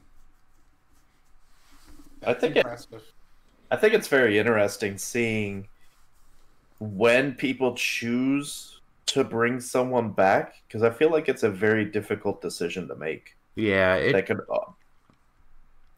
was, and I feel like I didn't make the best decisions on that throughout the day, especially in the games that I lost. Gus played a good game. Actually, his 60-point Arachnite gave me a harder fight than the 100-point one did, because I had to chase him down, and he was getting some charge flurries in, and some hypersonics, and he was moving and shaking, and giant reach and +1 attack and defense, and the Waldo arm is still a great piece of Waldo arms are still a great piece of equipment. Let's state that Arachnite though made top cut. Yeah, we've been talking about how good it is. It's nice to see. It actually did. And then also Ryan Redman made top 8 with an Arachnite as well. Yeah. So, it was all really really fun. And then in top 8, I played against Franklin Farrago. Yeah. And Franklin actually beat Robert Boehm in top 16. So your second place person at US Nats in 2022, Franklin took him down with a 150-point Scarlet Witch. Ooh. Super duper spicy. Now, Mr. Franklin didn't realize that he couldn't swap out his Captain America. So he was playing swap Cap, Sicarian, Iron Man, and a Black Widow. And then he only swapped out the Black Widow. I think in our match he swapped it to Spider-Man. No, he didn't swap it to Spider-Man. He swapped it to the Doctor Strange, the free TK Doctor Strange. Since I did win map, we went to Iron Man's workshop. I blocked his Hope Summers and then was able to switch to Doom 67 in that matchup.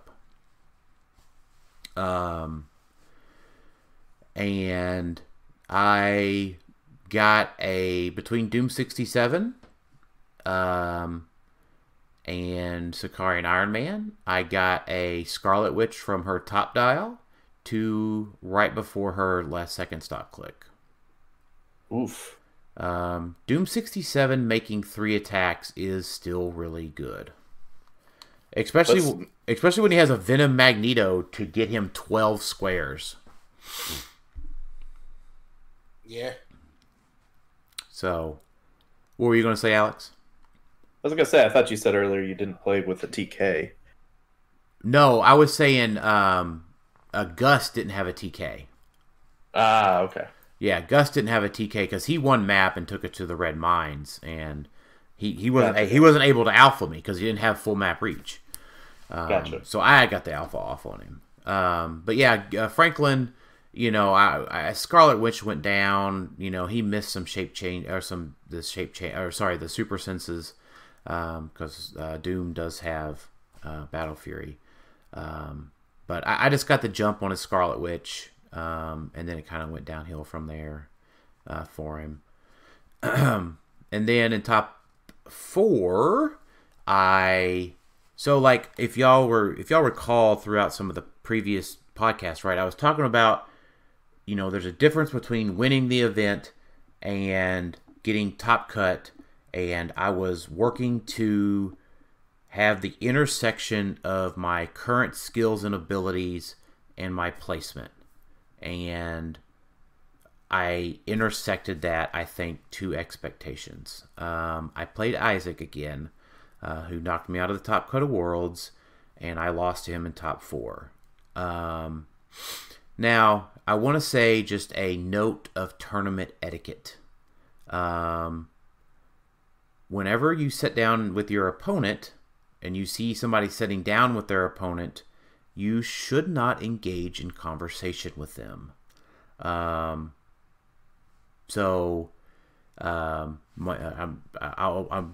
call him out politely.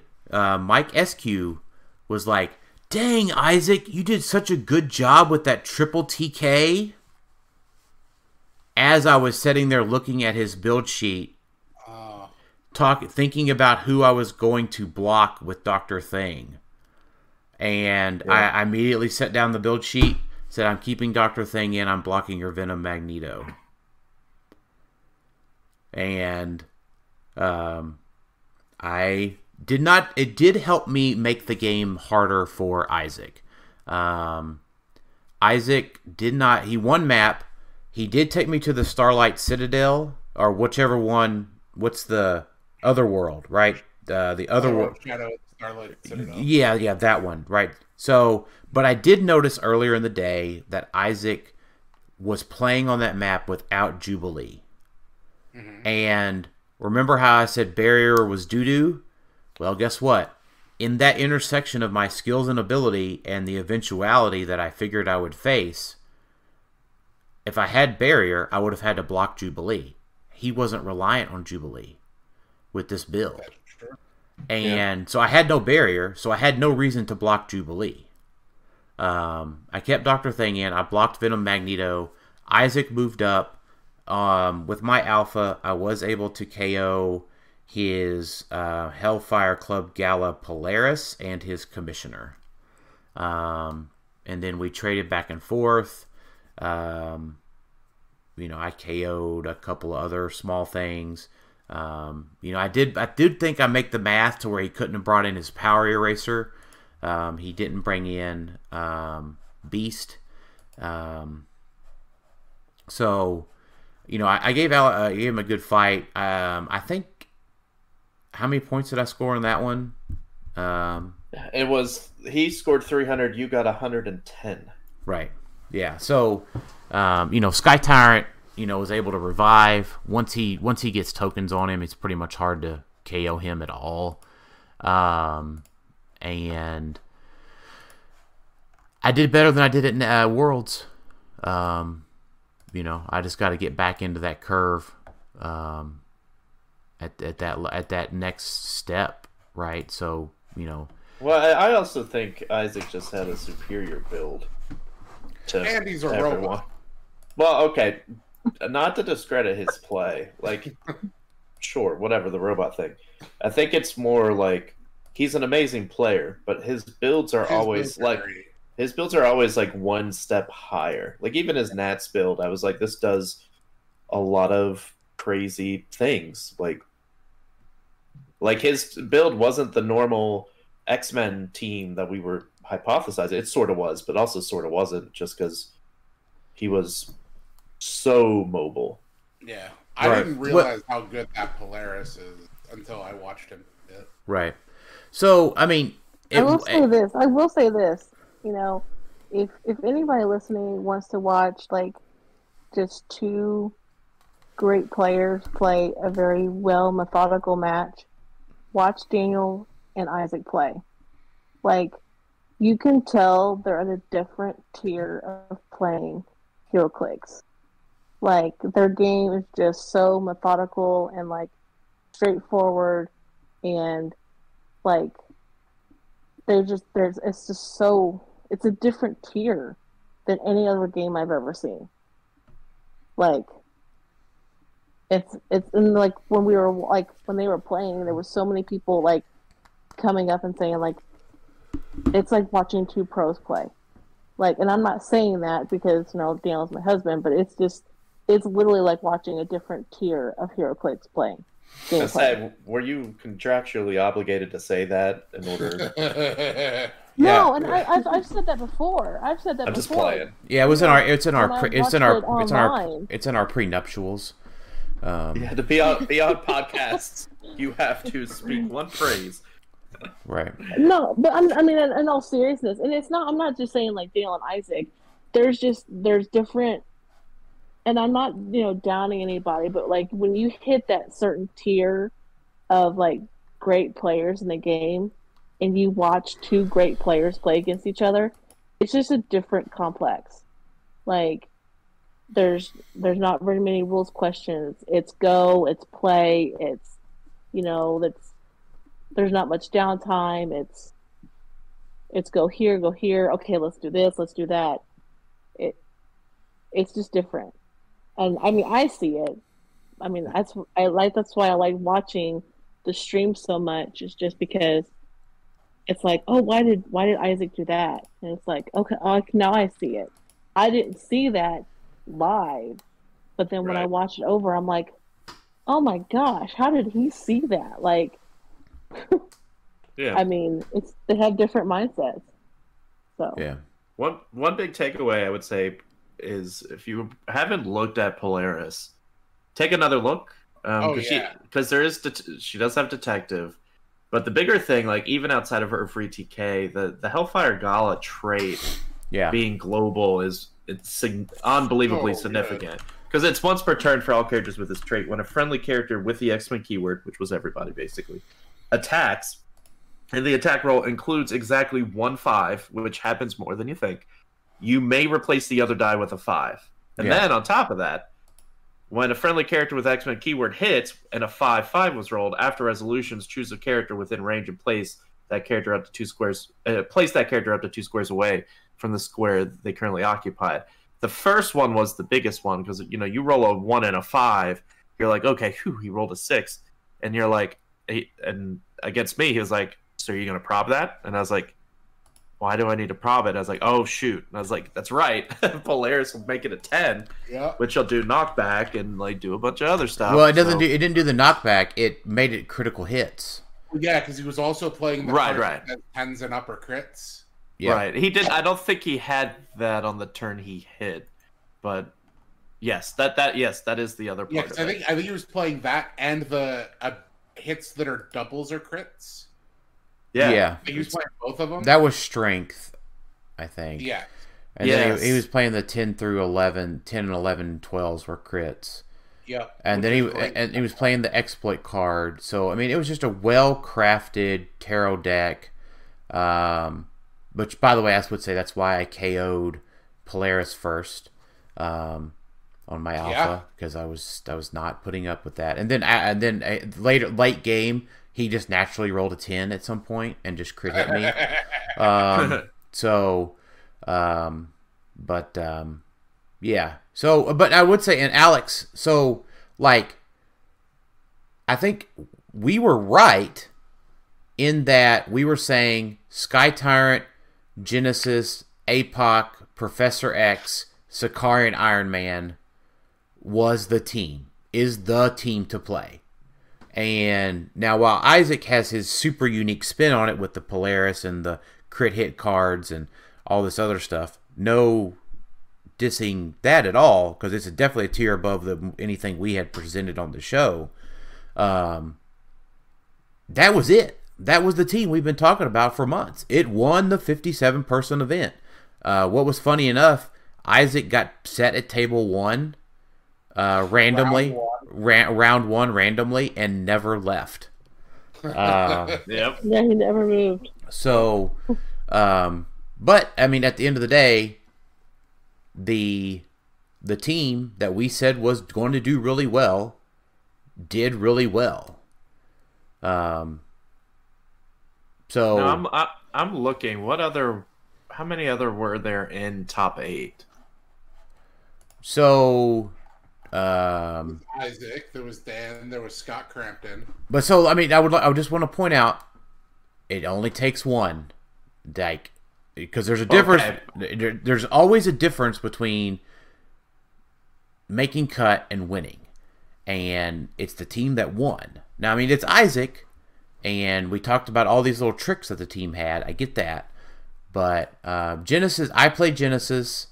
And then, so I'm just looking here. I'm counting real quick.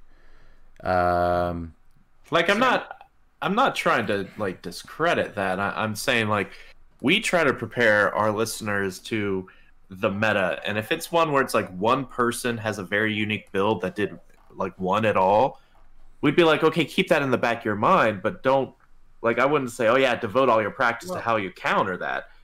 His team was unique enough that to what we were talking about, I think, originally. That's why I was curious how many more were in top 8. If we're talking 30% of the field or something like that. Kevin and Scott Crampton played virtually the same team. Yeah. Okay. And then Scott made top 8. Dan played a very similar team and made top 8. I think Scott got top 4. Top 4. So yeah. I think Dan is mostly correct. Yeah. I'll take it. Yeah. Okay, now are you contractually obligated to say nice things about Daniel? So I don't have that in my contract. I'm contractually obligated to try to get X-Men nerfed. Yeah. Yeah, X-Men will be fine. I'm not that worried about it. I guess it might be spookier when Dooms are gone or whatever. And who knows when we're getting another X-Men set. We get another X-Men set in 3 months. Right. I mean, there's none right now. We only know of 2 sets, and that's Spider-Man and Avenger Anniversary. So that's through rotation. You know what though? What was the set with, like? I mean, it was like, it could be say Avengers 60th, and it's like, surprise, all X-Men. Yeah, There's probably going to be some Wolverines in that set. They have X-Men. But yeah, maybe. Yeah, at any rate, I mean, Scott's build had Kate Pride, and Sky Tyrant, and APOC, and Genesis, and Professor X, and Commissioner. Like, he had everything. He had the good stuff. So that was 2 APOC Genesis. I played Genesis. Yeah, so I guess what I'm thinking is, like, if you're trying to prepare for the meta, I would prepare more for how you're going to handle APOC and Genesis, like, if they stay on the map, because they are a bit of a point denial.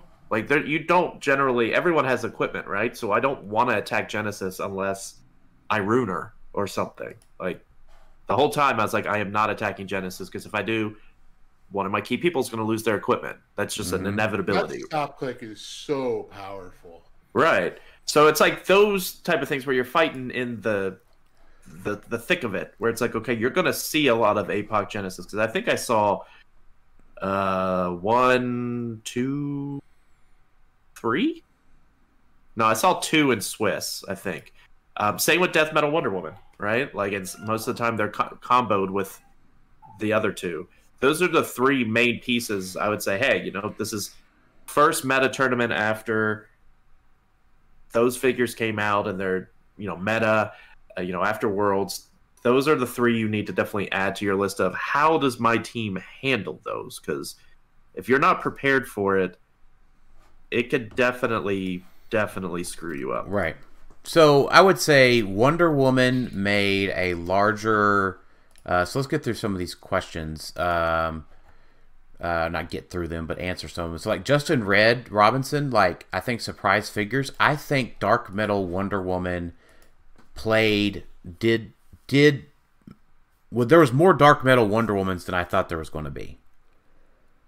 I know saying that I was playing her, like, I didn't think I was playing anything necessarily unique or special, but I didn't expect, like, there to be, like, 6 of them in top 16 or whatever. It was crazy. Yeah, and she definitely makes a very big impact. I will say, though, if you're going to put her on the team, once again, you got to know when to use her, because otherwise she's just kind of a waste of 50 points. If you blow the resurrection too early, or you blow it on a figure where it's like, okay, I should have saved that for Cain and Iron Man, or someone that's more significant than, like, a commissioner or something. I would say you should never save it for Sakari and Iron Man. That's one thing. That was one trick that I got. You should not save it for him.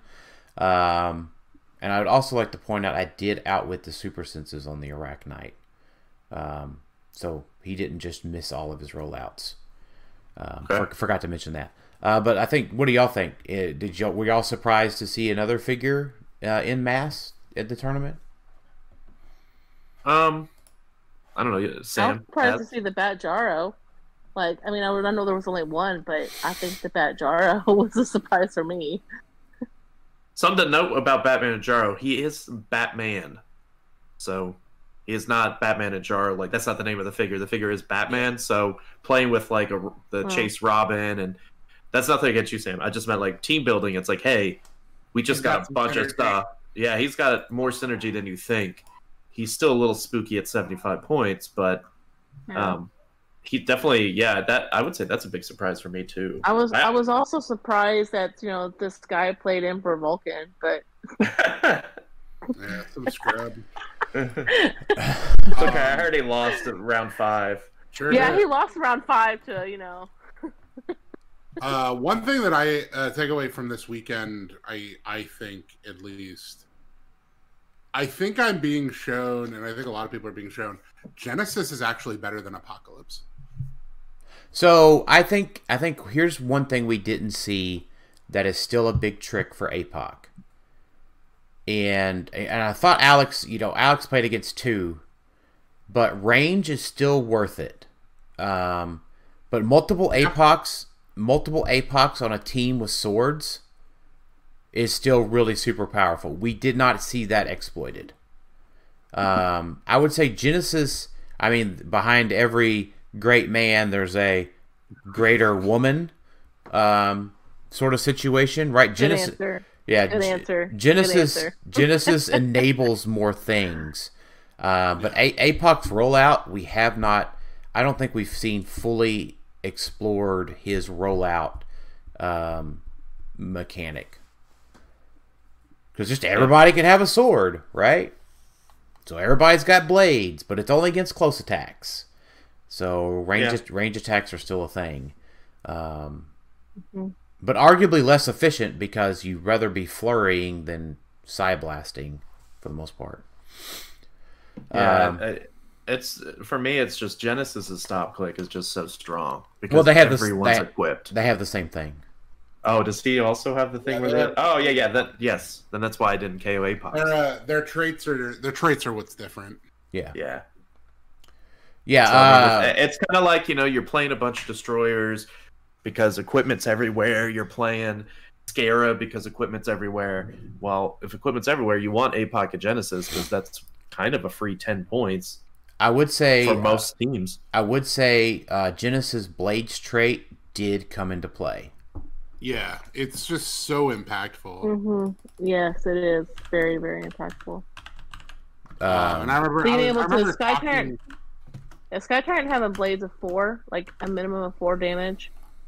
Yeah, that's awesome. I remember talking to Isaac and Scott, where Isaac actually just doesn't think Apocalypse is a good figure on his own, where Genesis is.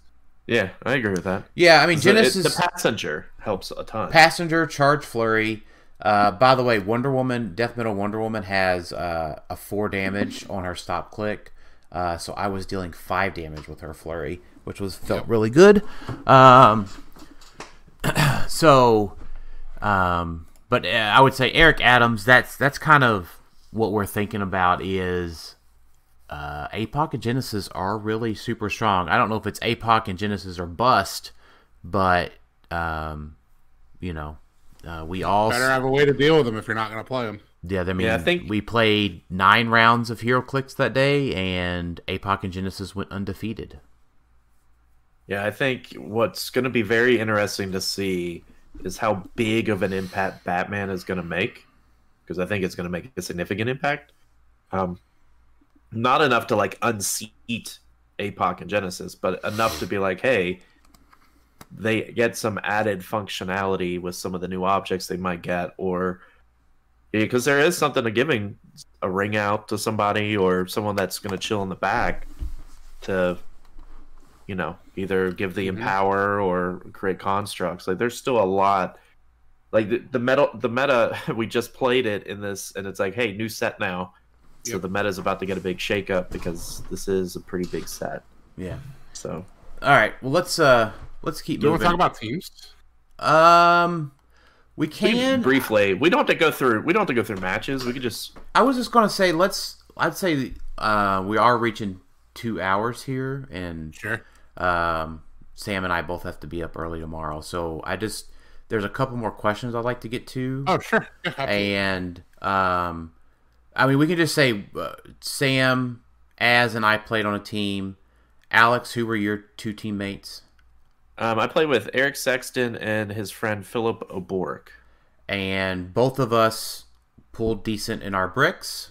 And I played Mission Point Thanos and regretted it.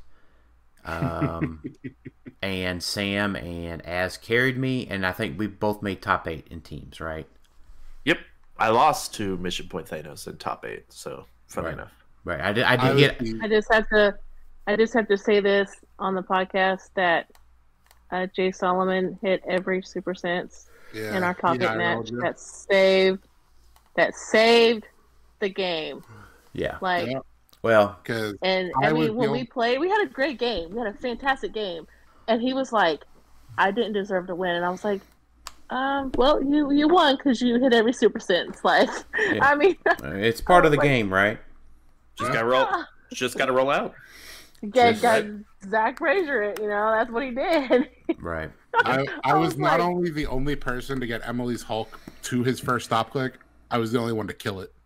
Nice. Yeah, and I felt so bad because you did so much work, and I was like, okay, Dale's lost, and And then like here, like you're doing all this work for Hulk, and I was like, okay, I had his finger on last click, and he was just like, super sense. Yeah. And I was like, oh my gosh, you know. Yeah, Eric Sexton definitely carried our team. He played with Prime, Century, and a few other good pieces. You know, the set was actually pretty solid for Swiss. Like I lost, my team was kind of just, I had the rest of the pieces. So like Crimson Dynamo, Red Widow, Star Lord, Red Skull, Soldier team. I lost to a Young Avengers team. Yeah, like because it's like that's good. Like it was a very very solid set. You could have still pulled like Collation could have screwed you over and you gotten just bad, but even without that, there's still some pretty solid pieces. I know when we did kind of our review of it or look into it for sealed before we played the day before, there's a lot of super rares, a lot of rares that have high point totals and can do a lot of things. So if it was a fun day, like it was a set where it's like, hey, this is enjoyable. I have good damage, good abilities. Yeah, it was fun. Yeah, it was definitely fun. All of that good damage and good abilities go right through Thanos's impervious. Yeah. And it's 20 might as well have been. To be fair, you made your team first. I know. Thanos, and Dan is like, do I have to be the one that plays and him? He's like, I guess I have to play him. And he was like, I'm playing Thanos. And we're like, okay, then we'll build our teams now. So yeah, I mean it's fine. I mean I accepted my fate, but I definitely had to. Destiny comes all the time. That's right. So okay, we can get back to the questions. Yeah, you're fine. It's all good. So McConnell, there was a big silver format. Alex, I know you and I specifically want to go over that. I know Tyler's interested in going over that too. But that'll be a separate discussion. On a different podcast. Yeah, so McConnell, we're going to record another episode about Rock Cup and stuff. So, and there's still a lot still up in the air with silver that they're still debating about. So, yeah. So no need to talk about it today. Sorry, not today. We will talk about it though. So Anthony, he had a very good question here. What's one thing you want to see improved upon next year?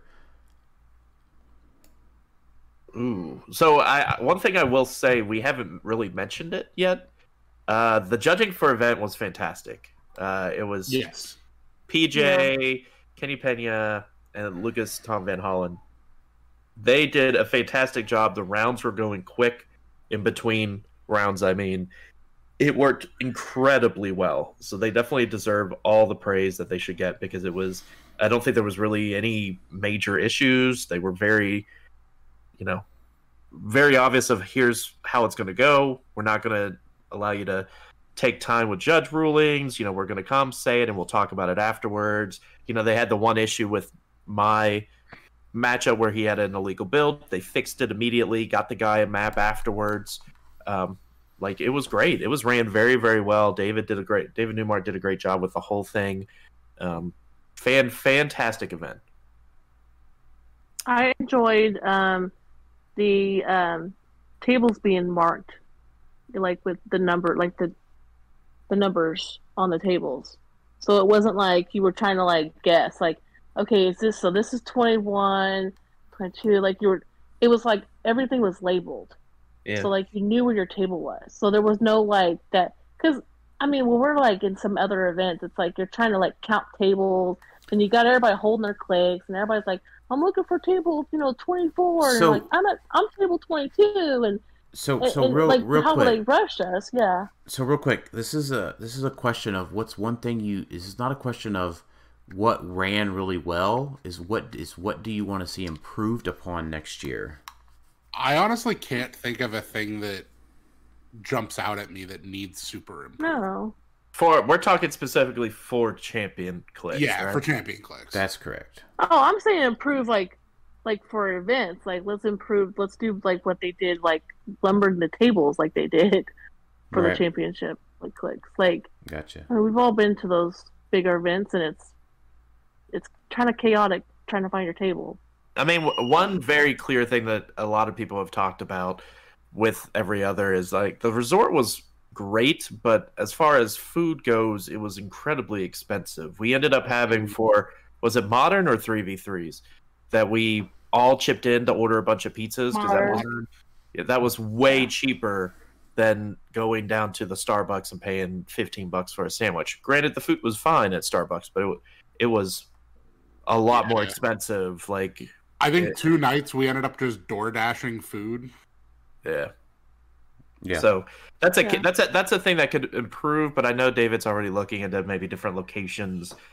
For next year, because there were some complaints. The resort was amazing, but the point I brought up was, if you're not coming to make it a destination, like me, I was there Friday, Saturday, Sunday, left Monday.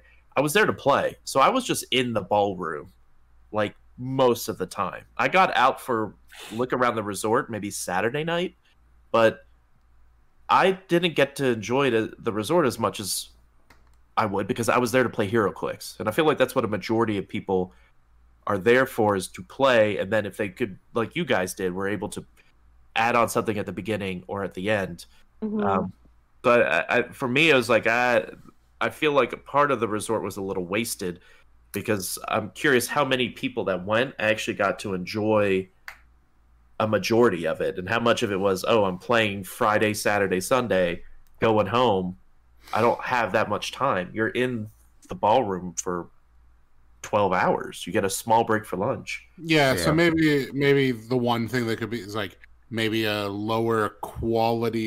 slightly lower quality hotel for maybe a more reasonable price coming. I mean, the price we paid wasn't unreasonable, but when you have a lot of your players that are coming, like Alex said, just for that weekend, that aren't really taking full advantage of all the amenities, maybe something that's a little lower on the price point. Right. I do like, though, piggybacking to say, here's something that was bad, but I also like to say something that was good. One thing that they need to consider for next year, and anybody running an event, is like, don't just stake out where the ballroom is, stake out where the bathrooms are. The one at the Champion Clix, I love those bathrooms. Those bathrooms were great. Like, there were little like private cubby rooms like you get at a truck stop, and it was just downstairs, so you could just run real quick. Well, the issue was that it was downstairs. I think he's going to make sure that the bathrooms are on the same level. Well, there were ballrooms downstairs too. I think, right? Yeah. Like, that's the point. Yeah. But I think it's also nice to not have that. Like, I liked going down the steps because it was quiet, except for the music. Like, so you got to kind of desensitize a bit and go downstairs. Like, after a bad match or like a very close one, you could go use the restroom. There's not a ton of people around. Sit down and just breathe before running back upstairs and going into the next round. It's nice having that luxury.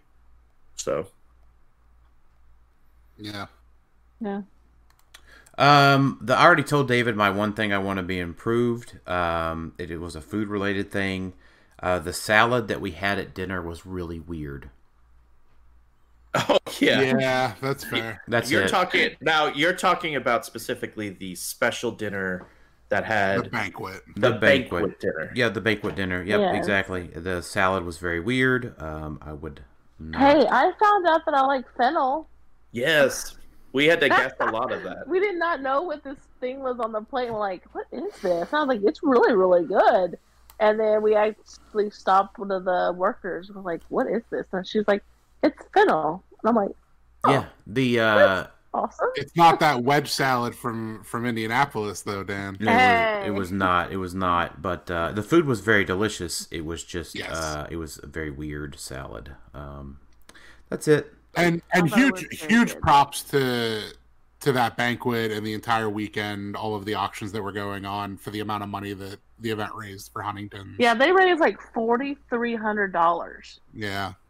That is amazing. I mean, we left when they were starting the auction for the seats for the Championship Clix.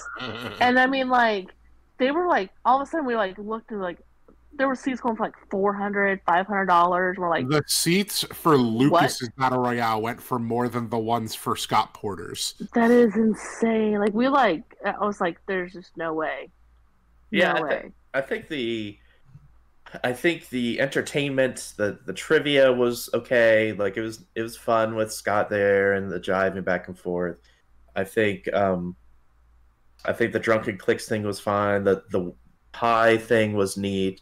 I feel like I wish the tables were different. Like I wish they were round tables because it was really just us. The people that have their back to what's going on. Yeah, it was really just me, Dan, and Sam, and then we were with Tony Bruno's group, and it was just like us 6. Like that's all we could really converse with because we were on our side. If they were like big or round tables where you could kind of converse a little bit more, that's such a minor thing, right? But it's something I'm taking away from the dinner. Was fine. I enjoyed the food. The entertainment was pretty good. I just wish there was, I could talk to more people or whatnot. So. Yeah. Patrick Booth, David Newmark has a joke about his head judging staff. That was all funny. Patrick Booth says, I'd like to know your top 5 things you do to get ready for high-level competition. And then I answered his question about going to the West Coast. I have a good answer. Yeah, go ahead. Nothing. I don't do anything special. I mean, you practice your team. Well, is he talking more like the morning of, or? Well, so I mean, I'll share mine. I mean, and Patrick, I talk about this on several episodes throughout this past year. For me, physical fitness has been a big thing since about the past 2 years in particular. So just knowing your body, knowing how it operates, right? Hydration is key. That's the big one, yeah. Yeah, I think I've drank, a gallon of water every day minimum when at an event. Knowing where your food's coming from, properly feeding your body, right? Knowing when you're going to need to eat, that sort of thing. And maybe an unpopular opinion for a lot of folks is I do not drink the night before a big competition. That's a big one for me. To piggyback off that, also know where your drink is coming from. Like if you're going from Florida, don't drink the water. Yeah, so the tap water in Florida had a very unique taste to it. It sure did. But it was fine. I thought it was totally fine. It was fine. It was healthy, right? I didn't get sick drinking it or anything. So if I don't get sick drinking it, then everybody else in the world is fine. It just doesn't go down smooth like water should. Like I didn't feel refreshed when I had a cup of the water from the supposedly filtered water.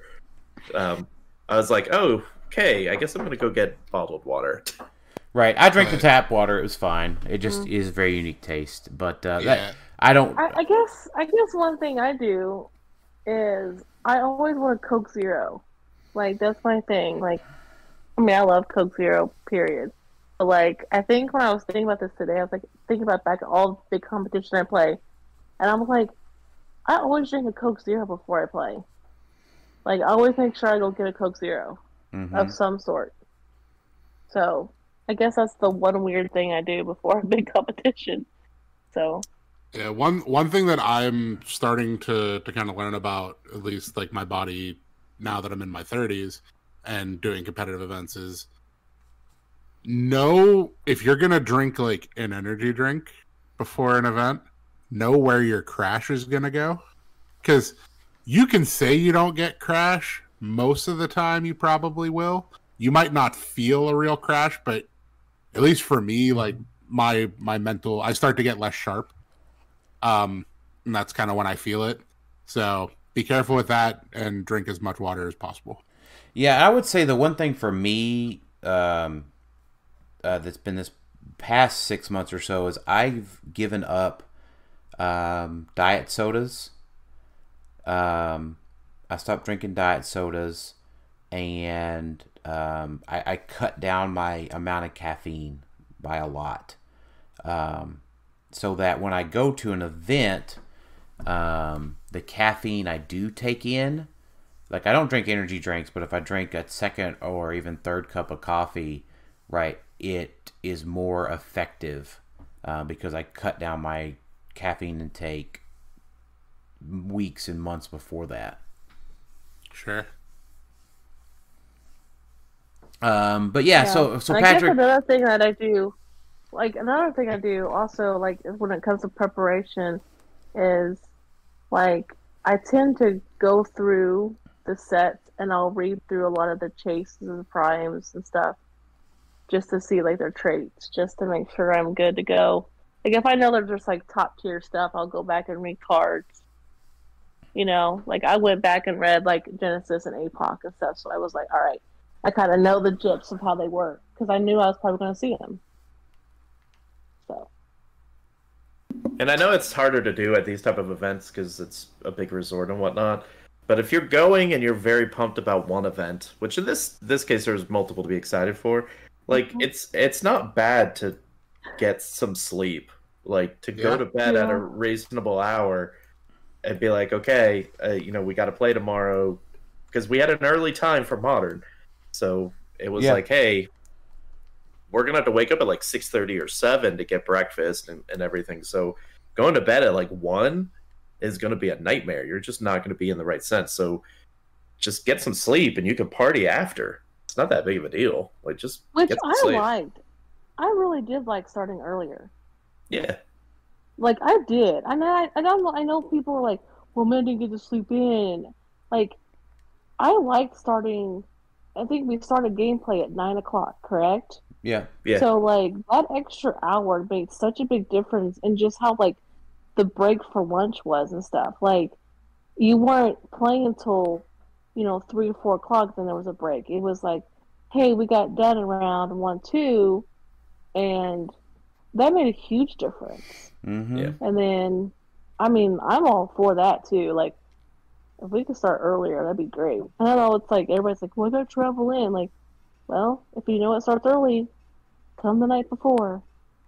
Like, Yep. Yeah, I don't know. sleep's That's just really my important. preference.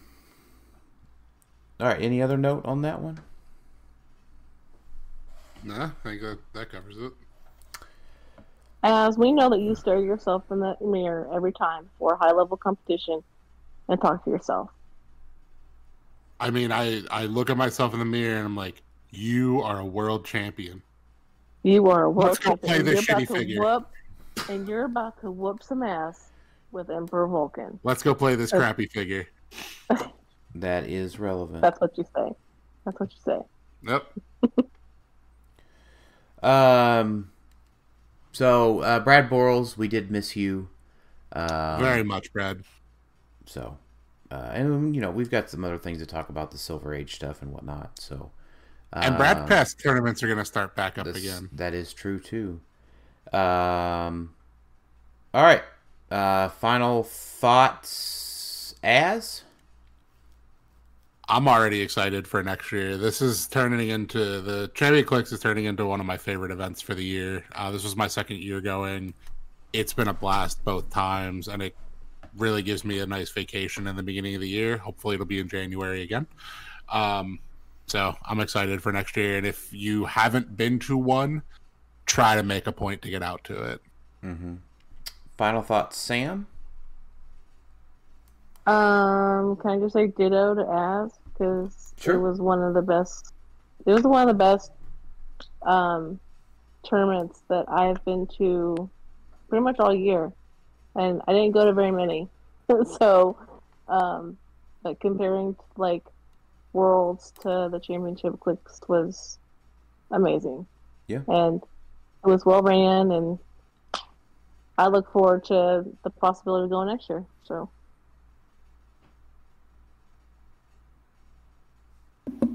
Final thoughts, Alex? Might go. Yep. Taking a different approach to Final Thoughts. As opposed to Worlds, I feel like the meta feels like a pretty good spot. I didn't feel gross when I played Modern like I did at Worlds. I felt a little gross. So I'm eager to see how Batman goes and how Modern settles after this set and the next set. Spider-Man. Spider-Man does whatever a spider can. Thanks for listening to Clixed Off today. I appreciated listening or meeting up with everybody in Florida, hanging out, having a good time. Looking forward to the next event that we all get to hang out at. Looks like that's going to be Rock Cup in May. And thanks for listening to Clixed Off today. We'll talk to y'all next time.